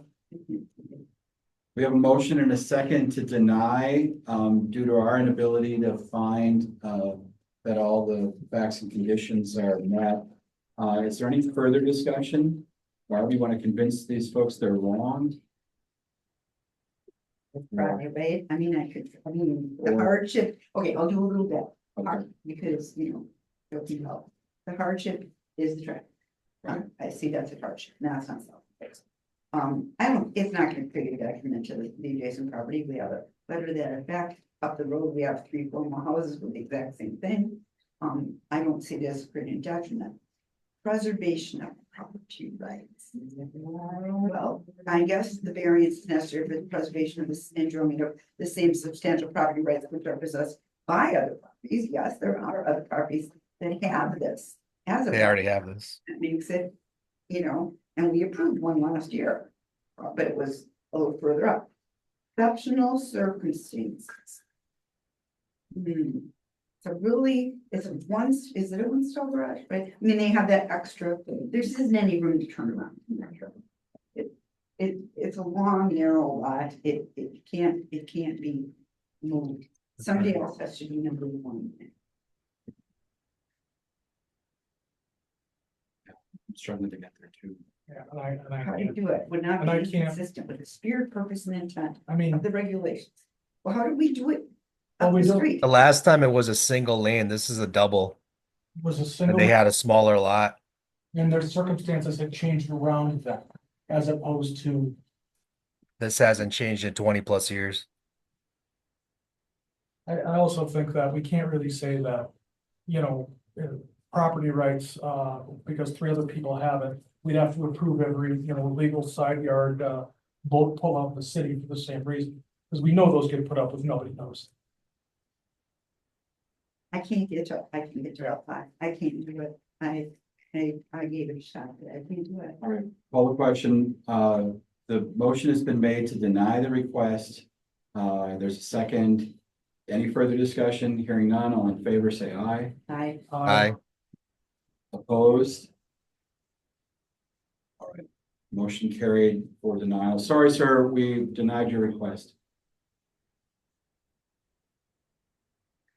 Oh, it's okay. Yeah, thank you for your time. Yeah. I Have do- a good day, sir. So you guys know I should clear myself a little bit better. There's a few houses. I think John did bring it up down the street that have the turnaround. The Shannon Avenue. I think we might have to come with a new rule, for the people here that if they have only one driveway like this, they should be able to find a way to turn around for the safety. There's no way I would love to redo our garage like the neighbor so that they have a turnaround in the backyard. The backyard is 400 feet deep, but the width is only 50 feet wide. We don't have a way to turn around. And Shannon Avenue is over 30,000 cars drive by a day. 30,000. Yeah, thank you, sir. I have 100,000. I mean, Yep, that's Please consider reaching out to your alder or to city staff to talk about this some more. I think there are some folks here who maybe agree with you that looking at Shawano Avenue and how it works might be something that we could do as a community, but we can't do that here at the Board of Appeals. So again, thank you for making the request. We're sorry we weren't able to see it your way, and you might want to talk to your alder about the situation. Moving on. okay. All right. Have a good Thank night. you so much. Yep. Thank you. You too. Yep. Bye. Item 7. Consideration with possible action on a request from Andrew Meebus. Applicant and property owner seeking to exceed maximum lot size standards to construct a carriage house in a low density residential district at 1824 10th Avenue. And before we hear from you, we'll do the same thing we do on all these others. Please, members of the Board of Appeals, help me out by stating to these statements, I confirm, I do not have a conflict of interest in this matter. I confirm. I confirm. I confirm. I confirm, I have not received any communication from any person or party about this matter. I confirm. I confirm. I confirm. Confirm. And before we hear from you, John, do you swear or affirm that the testimony you were about to give will be the truth? Yep. All right, let's hear it. Let's give you guys a new one. Section 44-1580, sub G, sub 5, carriage house. Detached garage, lot dimension, minimum lot area must be 2,500 square feet larger than the required zoning district. In this case, on 10th Avenue, the zoning district is R1, which requires a 7,500 square foot lot. So when you take both combined, it's 10,000 square feet. The applicant has a lot that is 6,000 square feet, and they're looking to put a carriage house on it. So I have a question before you Yes. get too much further. Is a carriage house a garage or is this something else? we're gonna do it right now. Okay. All right. So, just to give some reference, this is the area in question. This is Lombardi, down this way, and, Lampos will be back over this way, and George is this way. So this is the existing house that's in question, just to get some scale and reference as to what's out there. Applicants looking to rebuild this this house and build a carriage house. So let's get into definitions as far as what it is. Carriage house is a detached structure that has a living space above the detached structure. So if you want that, you have to go through Plan Commission to get a conditional use permit in an R1 district to have that as a use.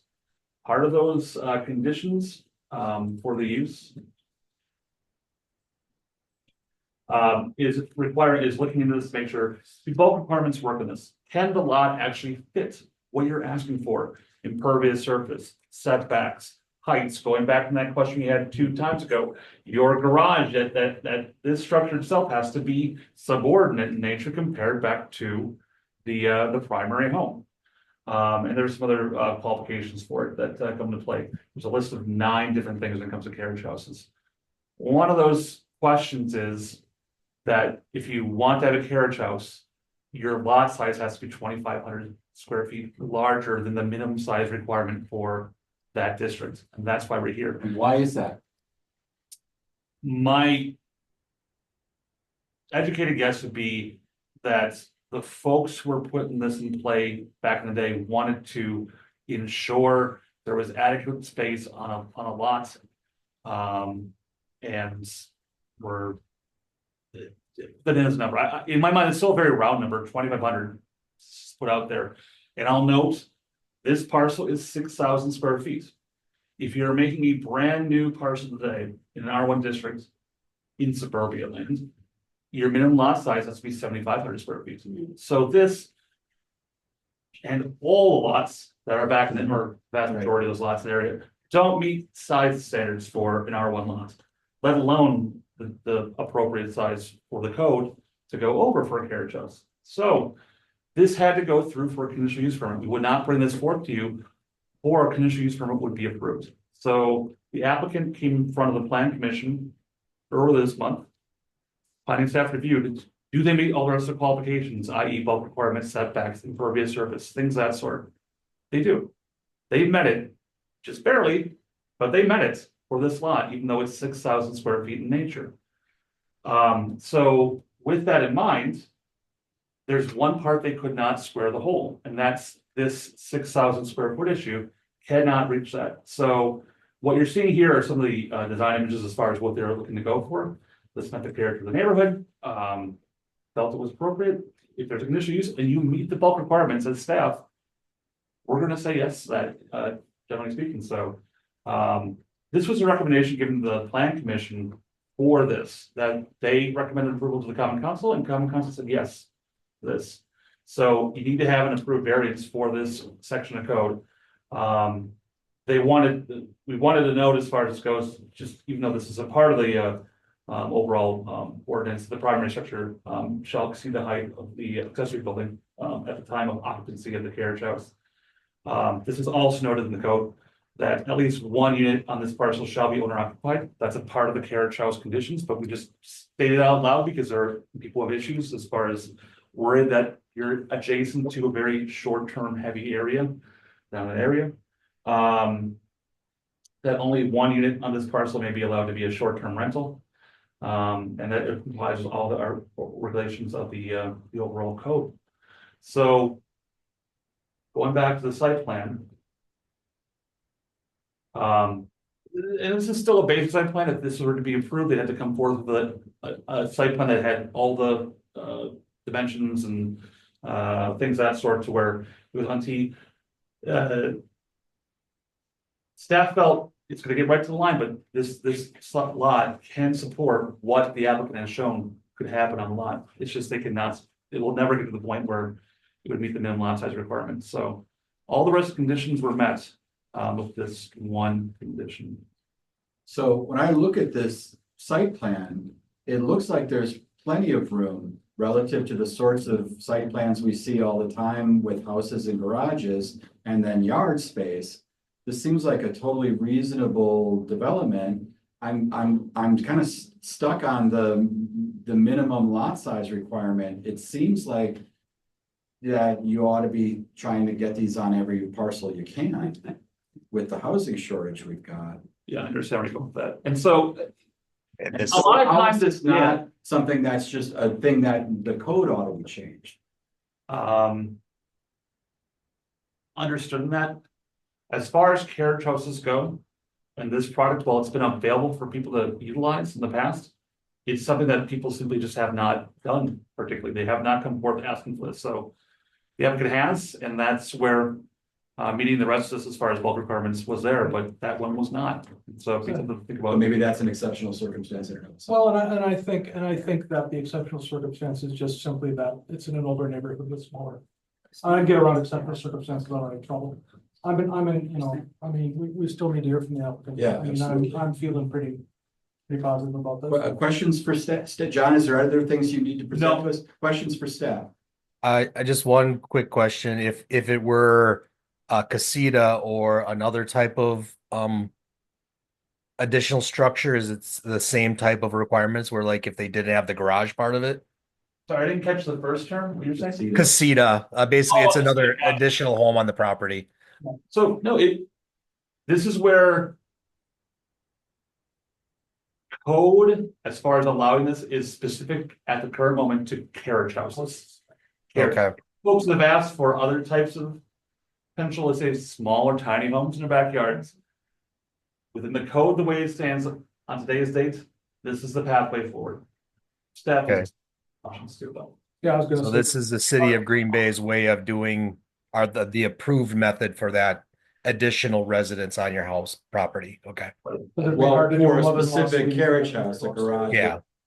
Above it. Other accessory dwelling units are handled differently, as what I'm hearing you say. Right, so the code does not get into specifics as far as if you wanted to have, say, just a detached Second home. second structure that did not have the carriage house aspect, it's not permitted by code. And for the time being, It's not. it's not permitted, no. Oh, okay. You can't, you have to, the lever to this is having the carriage house, to have the garage space. In this case, it's a 2-stall garage, there's parking for 2 additional cars outside. That meets a 2-unit requirement for the site. Sounds like something to talk about council about. All right. Any other questions for staff? Thanks, Corey. Any other questions for staff? All right, let's hear from our petitioner. Sir, do you swear or affirm that the testimony you're about to give will be the truth? Yes. All right. Okay, so I've been working with John and I just want to meet all the, I want to meet every code possible. And of those 9 things, the one being the lot size requirement. And other than that, I know the lot can support it.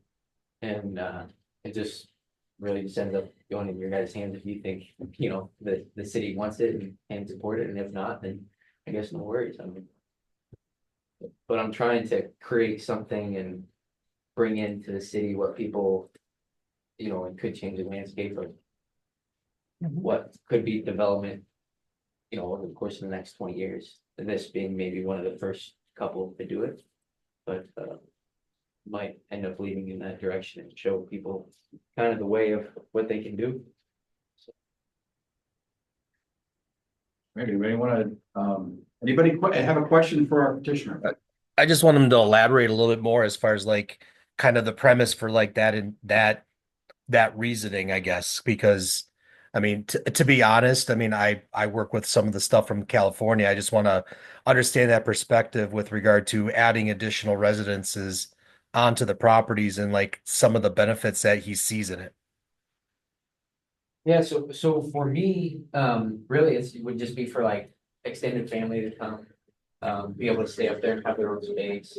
I mean, you could say you could have the rule of the, like you can only have one short-term rental on a property, whatever somebody was saying. So say if I built that and ended up selling it or whatever, somebody could end up having that to rent out if they wanted to. But for my idea, maybe I would rent it out a little bit, but also it's gonna be primarily for family, friends, and have that space outside of the home to just enjoy and use. Yes, essentially. Well, I encourage you to explore long-term housing in there as well, because we need it, but anybody else have a question for the petitioner? All right, we'll deliberate. So, thoughts on the test? I'll take a crack at a couple real quick. Preservation of intent, the variance would be not inconsistent with the spirit, purpose, and intent of the regulation. I mean, if it were a standard size lot or had the size lot that he could actually do this, there would be not an issue, as he said, having the extra space. So I feel like it would be consistent, it would not be inconsistent with the intent of the law or the rules.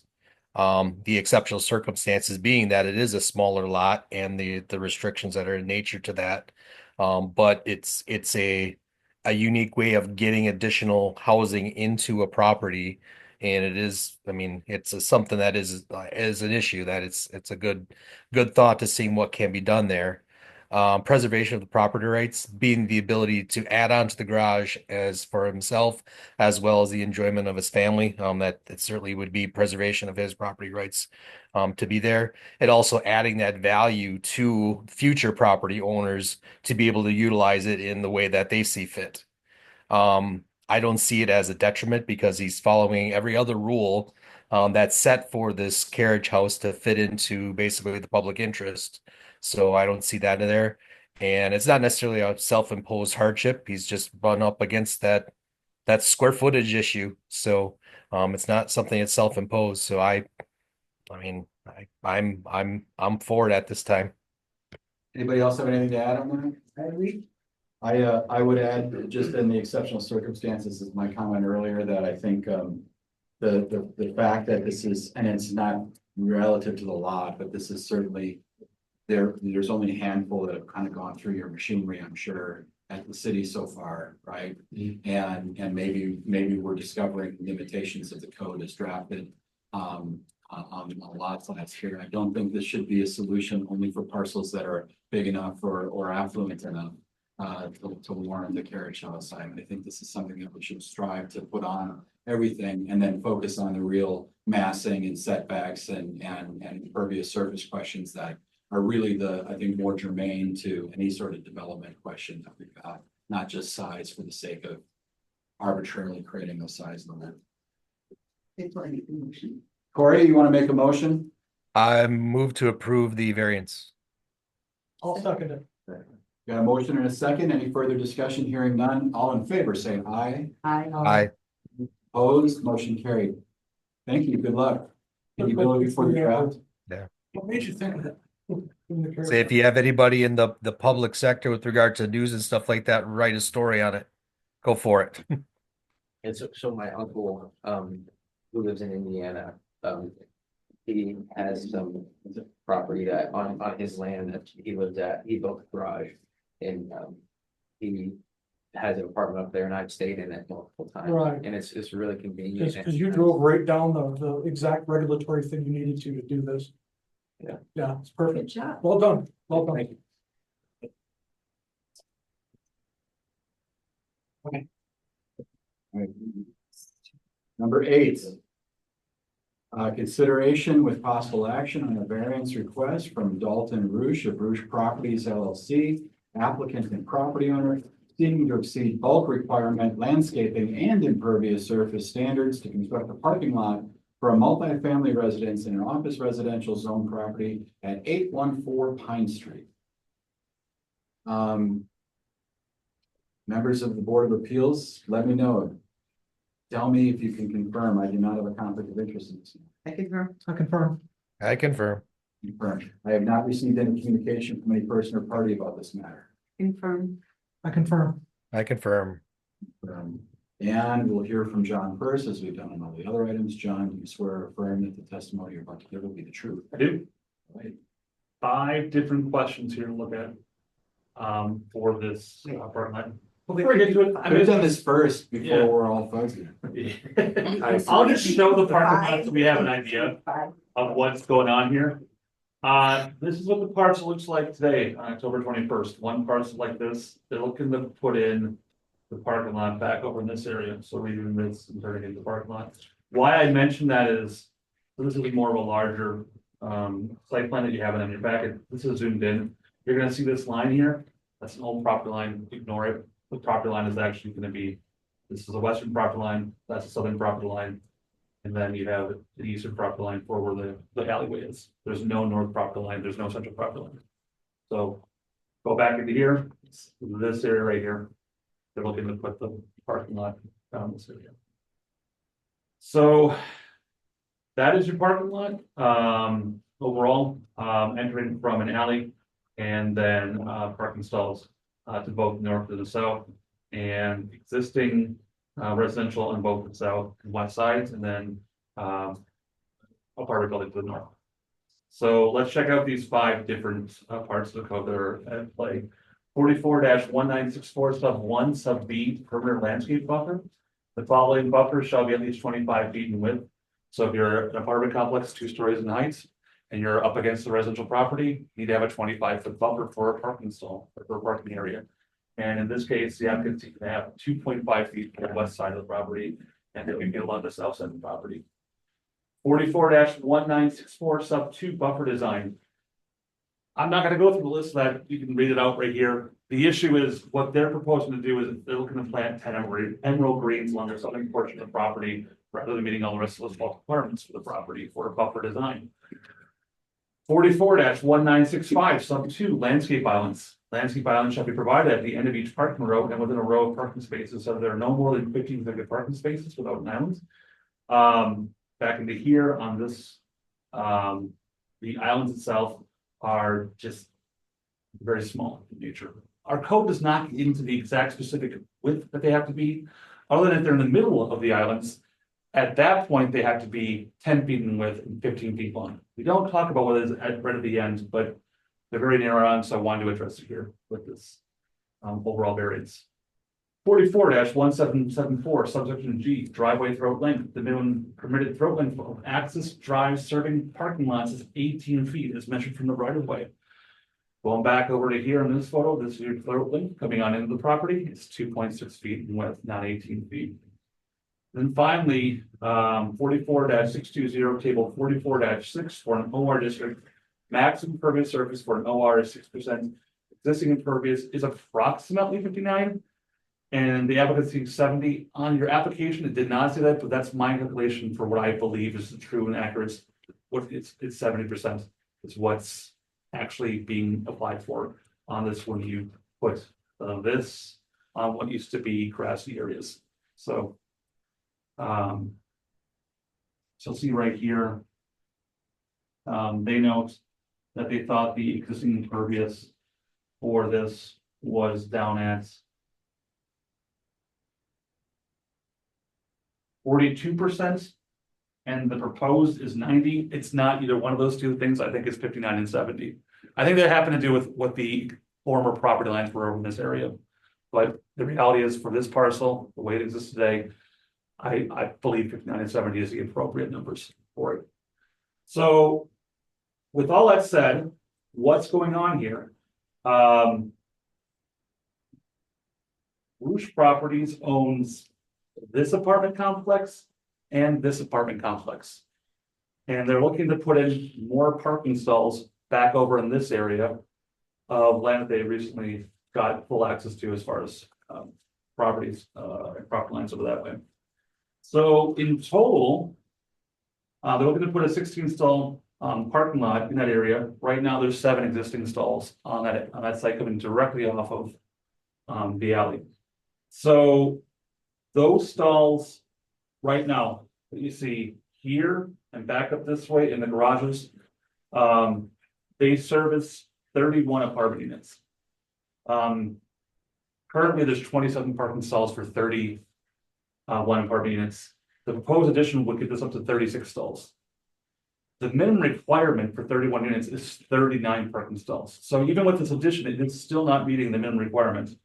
The amount of stalls that are there right now are legal non-conforming the way in both physical dimensions and the lack of the actual amount of stalls on the site. So the site plan is attached, and just trying to go into each one of these questions. If we're talking about a typical What it requires, you need to have a 25-foot buffer off on this west side and south side. You need to have the appropriate landscaping then for each one of those places. You need to have a throat that comes in 18 feet off of the alley. Your landscape islands have to be pronounced over here at this is just 2.64 feet. As noted, they are, when it comes to a mid section of the parking lot where we're splitting up every 15 feet, you have to get into being 10 feet wide and 18 feet in depth. And then finally, impervious surface, by putting in this blacktop over here, bumps it up to becoming that approximately 70% of the site.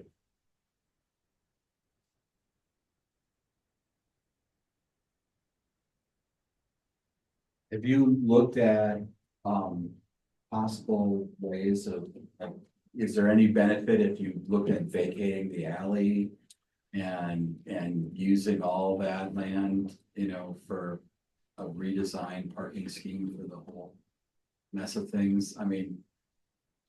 Right. You look at the ones on the Cherry Street side could just use, you know, that as a drive maybe and just cut it off there. And I don't know if it gets you anything because you still need to get everybody in and out. But. Correct. I would suggest it wasn't something we thought of. I mean, the folks who are right here, I mean, that's more space for more potential parking and they're using for the alleyway back this way. And recall the code's typically trying to have, or to be more favorable towards having some sort of access, either alley or driveway or some shape, and then have parking in the rear of the property, not in the front of the property, especially in the OR district. The building that's in the middle of the block there, you know, with the angle, is that part of this complex as well? Yes. You own that one and they own that one as well? One. So it's how many so it's 31 units across three buildings? Mm-hmm. And keep in mind that code does look to have shared parking on sites. You're trying to utilize that code, so they are with this. Other questions for staff? Maybe you covered this and I missed it. So it's existing legal non-conforming. And then he still doesn't meet the minimum requirements for the tenancy. So wouldn't there have to be yet another variance for that as well, or was that one of the 5? No, that wouldn't have to be one of the 5 because we've already established it. He's not asking to make more units on the property. Right. If you ask to make another unit on the property, now you'd have to say, keep you in compliance with the parking code because, but the 31 already existed in the past. So it's not as though there needs to be a variance for that. It was already. Getting closer isn't something we need a variance. No, we don't need it for this one. No, not that. This is going to the physical structure of the parking lot itself. Which is kind of shoehorned in maybe as best as you can in this location.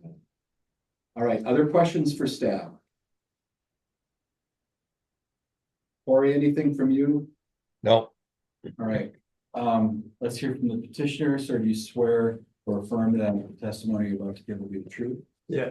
Okay, let's hear your take on it. Yeah, I mean, I think John laid it out very nicely. I mean, there's 31 apartments there. There's 27 parking spots. We just have a real challenge with leasing apartments when there's no parking spots. If you have a second vehicle even, it's almost impossible. A lot of our tenants are having to park on the road. It just causes a lot of issues there. They can't stay overnight on the road, can they? That's it. That's the issue. Against the law. So you'll even see what we're trying to do right now. If you go to where the garage is, like the oversight map of all 3 buildings. Where the garage is there, we try to work with some of the tenants right now and try to get them to park behind each other. Yeah. So, you know, apartment 4 and apartment 7 are blocking each other in, and then they gotta coordinate their times of when they're leaving and coming, and it just. That's a really appreciated. Oh, they love it, yeah, it's a challenge, so. We actually have 2 apartments available there. It's been almost impossible to rent them just because we can't offer them parking. So can we talk a little bit more about your reasons for doing this that don't involve you renting more apartments? Because that's not our concern. Safety. Sure, I mean, the Parking on the road, all that stuff, I think is a lot more relevant in terms of getting us to saying yes. Yeah, I mean, it's not in, and I think that's the biggest issue when it comes to safety is people are parking on the road. Coming in and out, it's already kind of a crowded space there, All right, with everything else going around, so so adding 7 more cars and more people, off the road okay. would be nice. Get it behind the buildings, not where everyone's driving up front. Because some of these exceptions you're asking for are pretty extreme. This isn't a matter of 25%. I mean, you went from an 18-foot throat to a 2-foot throat. Mind you, it is off an alley, so. Yeah, and the parking is already on the alley. Technically, right now, there's no growth. You know, it's just alley and then parking. At least this would design somewhat of a buffer between people traveling on the alley and then the parking. So I think it would actually do better than what it currently is doing. I will note that one of the codes, as far as code does not allow for egress to come directly off of a right of way. Now, typically, this will go into a street, like you can't, for a non 1 or 2 family use, we're talking multifamily, commercial, institutional, to have parking coming off directly from the street, you have to have an actual drive entrance.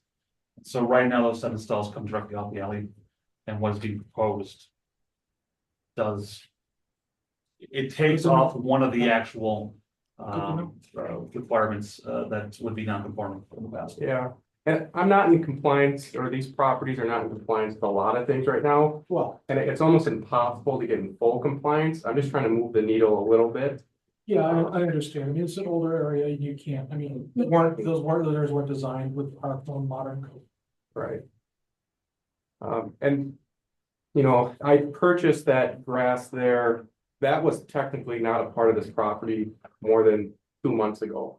I purchased that chunk of grass there to try to do this. So even when it comes to like the grass area, or, you know, I was way not in compliance even beforehand.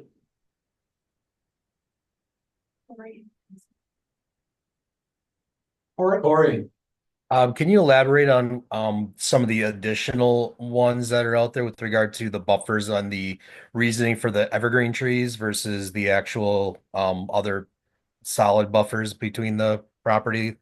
I can see them that you have them outlined on the asterisks and stuff like that, but why the trees versus the other required buffers? Aesthetically, I thought arborvitae's would look better than a fence. Basically, it was just for aesthetics. I thought it looked nicer. If that's what the question was anyway. Does that present an issue with regard to like the safety reason that the fence would be there with the multi-family units? Well, John, or I guess what's the Oh, it's theory on that? The buffer as far as the 25 feet is, I believe from what this landscape code is about 2 or 3 years old, was to present not necessarily a safety, but just a separation when it comes to not being on top of one another for residential uses, to being too compact. Okay. So it applies in all zoning districts, though. It's not just a simple R2 or R3. It's everywhere. So we're fine. Because the trees are in place of like, it said like a concrete buffer or something. or like a fence, right? Like a Yeah. 6-foot fence or something. Nice. I just thought they looked better. Yeah. Gives more permeable surface too, right? Than sticking concrete. People peg trees a lot less than they do what fences do. Yeah, that's true. I'll note the trees are coming into play with the buffer design, and buffer designs is the area, however wide it is, shall consist of a masonry wall, fence, berm, plantings, or a combination thereof that forms a screen minimum of 4 feet in height and not less than 9% opaque on a year-round basis. So they qualify according to that. Well, where I'm contesting that as far as what's being right here is that could do it, but you have to prove that you're doing the entire buffer, so both the west Yeah, and south lines are forming that 90% opaque for the entire parking lot itself. This doesn't show any on the west side. It does show a fence, solid board fence. This has gaps in between where they don't exist. okay. That's what I was trying to understand. I mean, so it would be okay if it would potentially be trees the whole path? If you can make the 90% opaque argument and show it on a plan that you'd be 90% opaque, yes, yeah. Okay. I mean, I got no issue doing it all the way through there, I don't.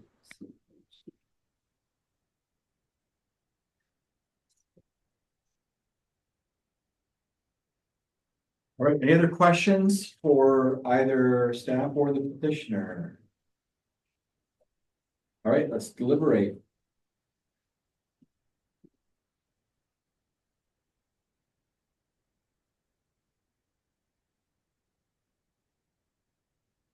I mean, this is just about the most, this is about as dense as housing gets in this city, is this block, right? I've been in probably just about every building at some point in the last 30 years there. There's a lot of units and a small footprint, and you gotta kind of make the best of that situation that you're in, right? Unless we're gonna just start raising things and building new things, and that isn't always the best plan, right? So, you know, I think, you know, applause for trying to make an, you know, not ideal situation better, even though it's not getting all the way there. I think some of these, you know, the cuts you've made to get it there seem reasonable. I just don't know if they pass all of our tests. So I think we're gonna talk a little bit about that. And see if we can find a path forward here that makes sense for us.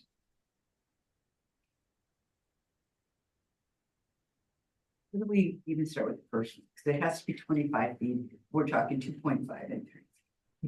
There. Right, but in this whole neighborhood, you get no choices about that. That's an exceptional circumstance. Okay, but does every single one have to meet all 5 tests? Yeah.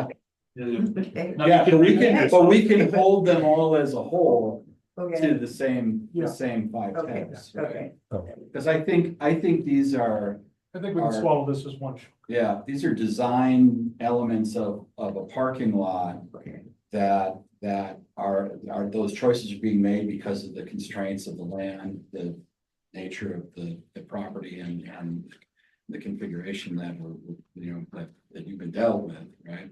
So that's number 2. So we'd have to mention that for everything.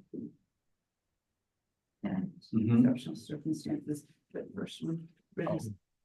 I have a question on the buffer design one. If the applicant did do the 10, I mean, basically emerald green trees like around the entire lot, would that be required to be on the variance anymore? Around both the south sides and the west side. Yeah, the sides that would be that normally would require that buffer. The part about this is an evergreen, if you want to call it a shrub, you call it a shrub because it's not much of a tree, but it is a tree as well. In this case, I would suggest you're here, you should probably just say, if you want to quantify a number that has to be appropriate for, if you feel it's appropriate to say yes, just state that that's what's allowed to have on the property, rather than going the 1 or the 5 trees. I would go, this is 1 tree every 50 feet is an emerald green tree. The shrubs themselves it'd be a different story. You'd have a different species to meet the code itself. So. Now, if somebody wanted to have an oak tree and then count emerald greens as shrubs, you could do that. If you want to say put an elk tree every 50 feet and then 5 emerald greens, you could count that as a shrub. Because it's really, emerald greens get into a weird territory of, it's not quite a tree, it's not quite a shrub, it's a pretty small tree. Yeah, on the west, I think it'd be west end of the parking lot, it is a fence that we have on that plan. Okay. 6 foot tall fence. on the west side. On the south side, there's already, I don't know how many I planted, 10 arborvitae that are planted that are supposed to grow to be, I don't know, what is 7-8 feet tall or 6 feet tall. And they're planted every 2 feet so that they'll fill out and build a wall. I didn't go any farther with that because if this does get approved, I just know there's gonna be a little construction going on there and I didn't want to plant something and then Beat it out. speed it up. I figured, let me see if I can approve this first and then I'll do the work and then plant them. So the intent is to have more of a living buffer versus a concrete buffer. Okay. And I thought it just looked better. The overall length is 134 or 135 or so length in perimeter around the west and south of this particular parking lot. So with that in mind, 90% opaque around both the west and south side in whatever combination you want to make it as far as combination goes. And then you still need to have the 1 tree and 5 shrubs for every 1,500 feet. So in that case, it's 3 trees and 15 shrubs.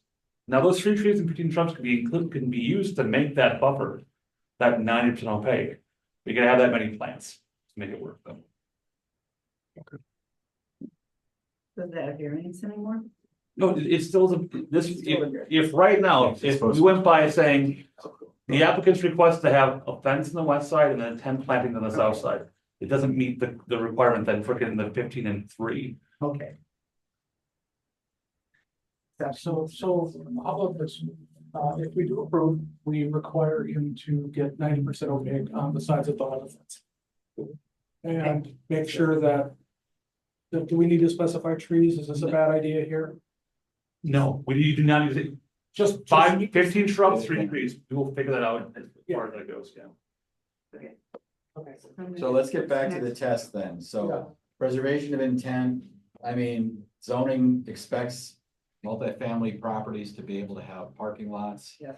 You know, we're preserving that. I mean, we're not necessarily violating that. The elements within here about landscaping and buffering and things like that. Again, the site's not permitting 100% compliance with these. And so the petitioner has presented a situation where they're trying to maximally comply. While getting closer to providing, you know, sufficient parking spaces as required by code.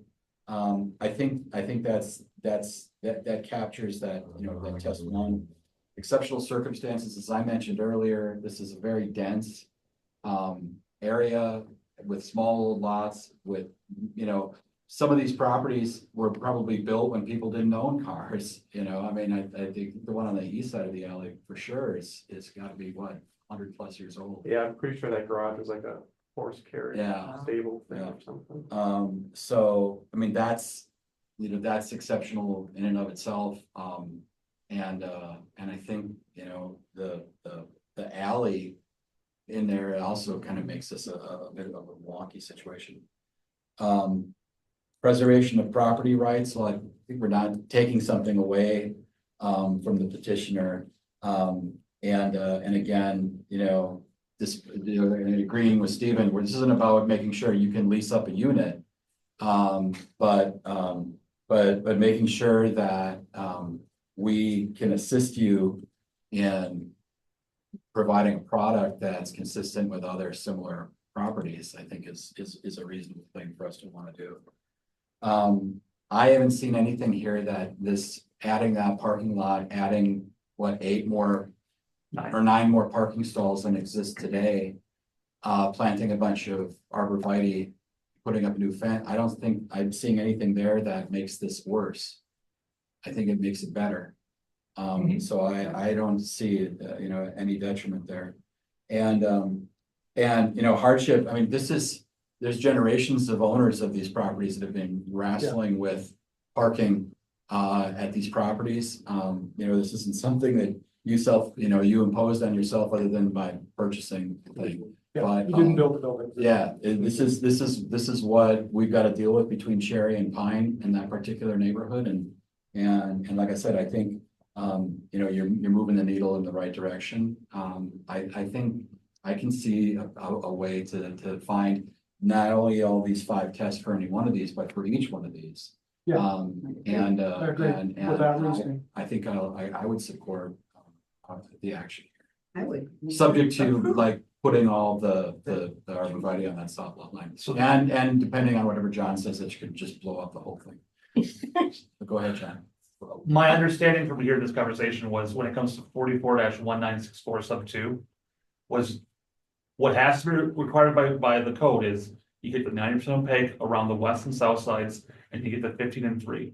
And I believe from my gathering that both the board and the applicant were on board with this. Yes. So that part does not need to be, that's not one of, that'd be stricken then, would be the other 4 that would be, yeah. Okay, all right, yeah, you did. All right, it just took us a little bit. That's all right, that's right, because you said those words so good. I want to make a motion based on your words. Okay. To approve. All I right, second. I got a motion and a second to approve the requests without the landscaping bit, because that's gonna be done between the petitioner and the city as they all agree. And that we meet the tests. Is there any further discussion? Hearing none, all in favor say aye. Aye. Aye. Opposed, motion carried. Thank you, sir.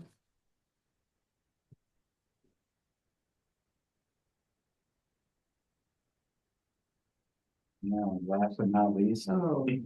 consideration with possible action on a request from Dave Garrett Bader of DJG West Mason LLC, property owner and applicant, seeking to prevent signage of a user which is not located on the same property at 2415 West Mason Street. So, in pursuit of our fairness, I need to hear from my comrades here, by saying I confirm to the following statements. I do not have a conflict of interest in this matter. I confirm. I confirm. I confirm. I have not received any communication from any person or party about this matter. I confirm. I confirm. I confirm. Right. And, John, if you're gonna talk about this, do you swear or affirm that the testimony you're about to give will be the truth? I do. All right, John, let's hear it. Okay, so we're looking at 2 parts. Oh, and please, Garrett, come up to the table. We'll get to you in a second. 2 parts of the sign code, so this board has purview of the sign code as well. 30-4, general provisions. All signs allowed by this chapter shall be limited to on-premise signs, except where otherwise specifically noted. And 30-36, table 30-2, 1 freestanding sign is permitted per frontage. So the applicant seeking to place 2 signs on 1 pole sign at 2415 West Mason, one of which is for the user of the property, which is Verizon, and one is for an off-premise user, Dollar Tree. So this is the way the property is lined up right now. This is the Verizon store, and this is converting on over to a Dollar Tree on this side. This is now right of way for Hinkle and the extension that goes off to the south. So this used to be just private property, but it's turned into right of way. And so Hinkle will keep on going south and curving down into what's called the Southwest Woods. There'll be some residential down that way, getting on towards Hobart Drive. Hobart Drive. And there's a school down that way, MacArthur, I believe. Yeah, it's MacArthur. So, what's at question here is, there's a pylon sign that's up for Verizon right now on this parcel over at 1215. And Dollar Tree is over here. And the applicant is seeking to put an additional sign onto the existing signage, which I'll zoom in right now. We're here on this pole sign over this way. And there's a better image from what that provided as far as, I'll get to it My here in a moment. computer died Oh, no. after 3 hours. After 3 hours, I'm shocked. Yeah, I don't even know how, but I had Zoom on too, that was the problem. So this is a street view. You're not gonna see the Dollar Trees getting built over here. And if you were to turn this way, eventually this is where the right of way will go down for Hinkle back to the south. But that's the pole that's in question, that's on a different property compared to the Dollar Tree. It tells you Dollar Tree's back there, that's the purpose of putting a center. I'll get in a moment, so, Okay. there's the actual pole sign itself, Dollar Tree. Yeah, so it is on the West Mason frontage. And the applicant's looking to put on an additional sign, so what's at stake here? With this is twofold, one, it's adding on a sign that is for a user that's not on that parcel. And going back to those specific usages that were noted back here in code. Billboard is your big one. Billboard is off-premise signage, and there's code that's specific just for billboards. The times where you can have other off-premise signage would include temporary signage potentially. All these political signs, those are all off-premise signage for what you're seeing around town. But it doesn't go specifically into, say, parcels that are nearby or adjacent. And then secondly, it's just one sign per frontage, so one freestanding sign per the frontage itself. And when you say frontage, you mean, So you could have two frontages, possibly, it could be a corner lot, you could have a freestanding sign on one frontage and one on another frontage if you chose to do that. But it's not multiple. and I'm sorry, go ahead. No, I was gonna say, so one pole, the pole doesn't count as the one thing, it's the sign that's the one. The sign, so you could in theory, if you had multiple users on a site, strip malls, you could do, yes, yeah, but not. But when it comes to the signage itself, for other users, you can't put on additional signage, so it's one per user is what you can have, but that user is restricted to that particular lot, so. Because that's the lot the user's on, so that a Dollar Tree could just put its own pole up there. On different property? Yeah. No. It has to be on that property. So when looking at the way these parcels are laid out, on this parcel over here, we could put a pole that faces off towards West Mason for that user, i.e. Dollar Tree. Okay. It just be on your property. This is on the neighboring property. Back Can you this way. see it from West Mason if it's back there? It's, well, I'll show you this here. Yeah, you can. I mean, he's talking about putting it here. Where's West Mason? So this is West Mason's frontage road. Los Banditos is down here. Los Yeah. Angeles. And then take 5 and the turn down past McCarthy is here. And here's, you can see the actual Verizon signage here in the shadow that comes with it. So Dollar Tree could just put up a sign on the other side of the driveway? Yeah. And they're not, okay, that's not a question for you, okay. Where's the Dollar Tree? Dollar Tree, so this is a better example here of what applicant provided. Here's the parcel itself. Now, this is not. I'm supposed to be on sorry, it. I'm having a difficult time seeing your cursor, so I, Okay, Dollar Tree is this green property. Verizon's this red property. okay. This is the building for the Dollar Tree. It's gonna have frontage, it's signed, because right now the address is West Mason. But in the future, when that road goes through, Hinkle's where it's gonna be, the front entrance is gonna go off towards Hinkle itself.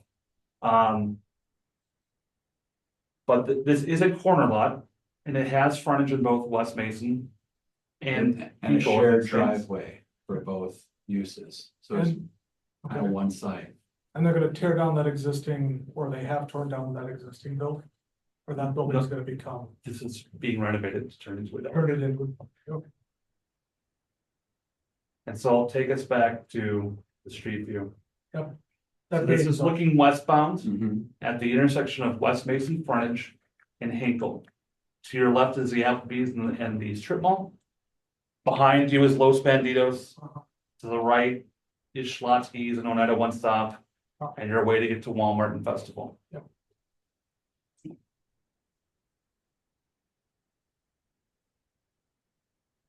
Zoom in just closer for everybody's perspective as to what you're seeing from the roadway itself. Sure. That's the building, turns the Dollar Tree. This is Verizon, the property lines that go right about there. I don't understand, because were you saying that another sign would be across, no, it wouldn't be across, you would be behind It'd the be drive. on this side of the driveway. Staff. So I'll go back to a property line, just so we can see where the property lines are at. Okay, No, he's not moving that. It's staying in the same location. This Going to the is- Verizon building. I understand. Right, but am I asking instead of giving a variance, why isn't Yeah. Dollar Tree putting up their own sign? Instead Well, of we'll us get to giving a that when we variance, get to for the- here, right, so. when we get to. We'll just wait. and so you can't see it that well here, but this is the property line right on that building. Right on it, as the way it exists right now. So, and then the sign's just beyond it. But it's a separate property though. All right, Other questions for staff? All right, let's move to our petitioner. Sir, do you swear or affirm that the testimony you're about to give will be the truth? I do. All right, take it away. Can you sort of, John, on the image that has my blue and green? Yep. Start thinking Christmas. So the reason it's showing green here was green is what the parcel used to be. So you see where the right of way has been taken away, the black on the curve for the intersection, and then where the street goes south. So everything from that black line to the green on the right side of your image is now right of way. So back in the day, there were many other spots where hypothetically a sign could have been more conveniently placed. So just to clear that part up. I was also asked about the building. The front part of the building came down. So it used to be the office area Mhm. of the flex building came down. The warehouse building is what's being renovated for Dollar Tree. So going from warehousing to retail. so you're saying you don't have a spot to put another sign for Dollar Tree? I really don't. Here are two big reasons why. So in addition to everything east of driveway going away, in fact, as you see the driveway and some of the Verizon Park right now is technically not right away, or how that is now. The other thing you start getting into is intersection design and site clearances. So Gotcha. took the liberty of saying if you were whizzed out and you were creating something coming close to an intersection, which that will become. Mhm. The distances that you should try to stay away from it for any obstruction, as they call it, anywhere from 18 to 75, and in some cases 90 feet, depending on posted speed limits. So heavy chairless. The little part that John referenced that is on this property still, so on the west side of the current driveway, up to where the property line is on the east side of the Verizon building. It's very hard to see on this image. Mhm. But there you go. If you try to squint, you were to ignore part of what the whizzed out standards are. It's a very good little area where you hypothetically could. But again, it's in violation of standards for clear length and distances. And then you kind of are very close to where that Verizon sign is already. So you're kind of blocking one or the other on the other side of it. Now, in the future, the biggest problem here today is that what is the now and what is the future? John mentioned also when Hinkle goes through and there's another driveway and this driveway will go away. Now you maybe have a little more wiggle room. That's at a future time. And I'm hoping it's a year from now. I can't guarantee that it's So- here in October. So you mean Hinkle might go through next year? Let's Okay, hope. this isn't like Southbridge, you know. Fingers crossed. God, I hope not. Hopefully next year. And at that time, as John and I have talked about too, is the opportunity there to truly make these parcels feel like a shopping center. So it was referenced in one of the conditions here too for variance. Is this in the spirit of what the corridor is? It's a commercial corridor, signage on frontage streets, and for those centers where you have multiple users, you have multiple signs. Yeah. The average Joe Polo could have no idea that this is technically two parcels. These function together. There's a cross-access easement and parking agreement already in place for these parcels. They're managed the same, they are landscaped the same, and so flow the same. So they very much already act as one for the most part. The nice thing here being two, I would argue that the variance technically by distance for the off-premise sign is literally about 3 feet. Where the sign is to where the property line is. So I think we're really not creating any kind of precedent that could be abused by somebody. Aside from the fact that if you found another property in the right. Well, we're not obliged to follow precedent anyways. And so in the future, is it gonna be the case then that when the street does go through, that you're gonna have a driveway off the new road? Right, so To serve this site? if John goes back to the other image that shows the future site plan, if you will. On the old parcel boundary, if that makes sense. So what you're seeing right there is the site plan that was actually just submitted to the United Company and everybody to get this part approved, but the driveway there to your right will go out to Hinkle that you see between the buildings. So And again, you may re-sign it, they may want to re-sign it at that point anyway. what John and I had talked about was, is there a future time where then you look at again, all these, not just Verizon and Dollar Tree, what's being proposed west of Dollar Tree, because not to get too much into the weeds here, but there's a CSM that's being proposed to subdivide that and have more users there. Could this be a true holistic look at, treat this like a shopping center? Right. A nice monument sign, I said, like I just did at Easttown, I'm a big fan of it. Could we do that here? Maybe. So you'd have a sign on Mason somewhere, probably farther west than Verizon even, and at that Hinkle driveway that identifies everyone, nice aesthetic. Yeah. This is really, you know, it's kind of a stopgap to get to that point.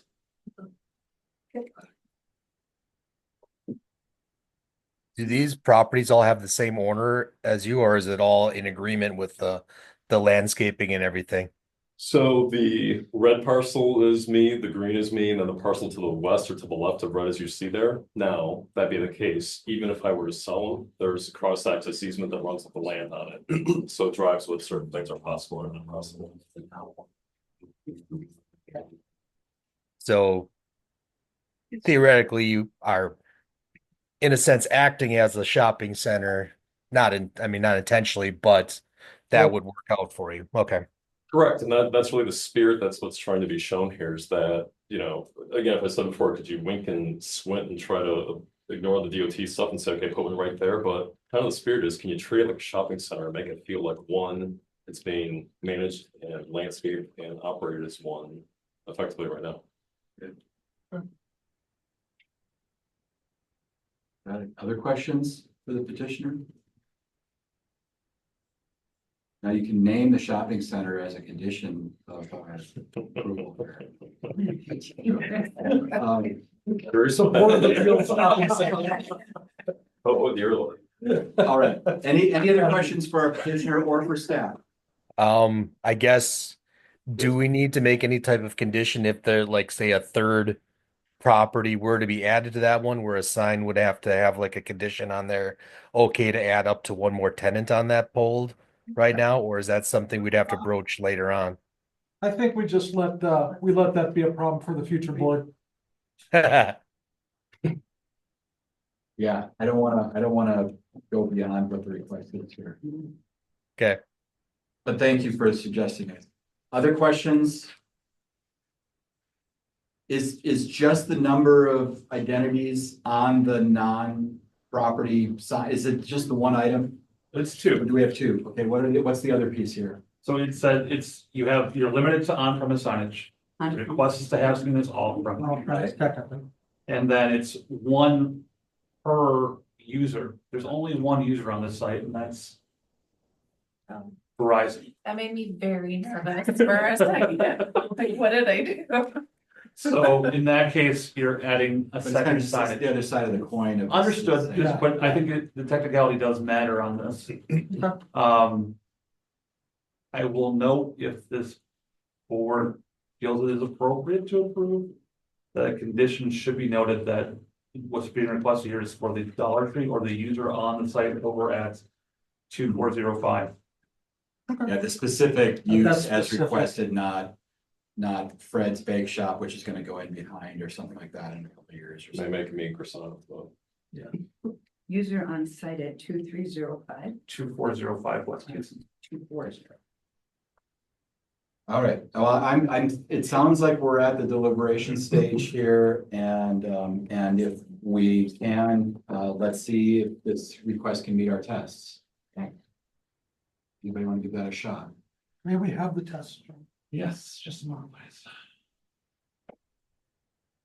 Okay. Karen, good for tests. I carry them with me all the time. Oh, okay. Yeah, I have mine in plastic. And then I have another. I'm just not that organized. All right, so let's start out with preservation of intent. Variance would not consistent with the spirit, purpose, and intent of the regulations which was requested. I do think it is within the spirit, purpose, and intent. We're talking about a difference of what, 3 feet here? You know, and in a what I would consider to be at least for real estate, a somewhat fluid situation in terms of how the streets are going to go on around it and how the development is going to happen past that area. I think preservation of intent were good. Exceptional circumstances. Well, you know, we've got an older building and a newer building on an odd shaped lot in an area that's about to get another street put through in the next year or so, hopefully. To me, although I usually want to be a little bit harder on commercial properties, in this particular case, I think it makes sense And I think the thought process that the applicant has put out around this, details, a good amount of exceptional circumstance. Preservation of property rights, and I think this is pretty clear here. It's, property rights for the owners of the property, but it's also property rights for the businesses that are there. I don't think anybody's gonna like not go to Dollar Tree if there's not a sign there, but I also don't, there's plenty of signs in town that have two on. And it may have, again, it's an evolving area, so I think we're good with that. Absent of detriment, I mean, this isn't gonna hit any sightlines, it's not gonna hit anything, and I guess if Verizon doesn't care. You know, I mean, they'd be the only people with a legitimate beef about it if they wanted to have it, and I assume you already talked with them, so. And then hardship, alleged difficulty complying with this rule is not self-imposed nor is based solely on economic grounds. And I don't think it is self-imposed or economic. Like you said, you could maybe fit another sign in there, maybe. But then we're just adding more, what I would consider to be uncertainty to the situation that I think is evolving. I think eventually you're gonna have a different sign. And things will be different in that area, you know, again, depending on how long Dollar Tree stays and, you know, and a number of other conflicts like that, so. And then the condition on the variance would be as Barbara wrote down. The user on this site at 2405 West Mason. If you're doing that, I'd like you to change it rather than the address, we should do the parcel number instead. Okay. The parcel is 6 H's in Henry. -4459. 6 H's in Henry, okay. -449. 4459. 59. All right, 6 H's in Henry -445. Where's the parcel?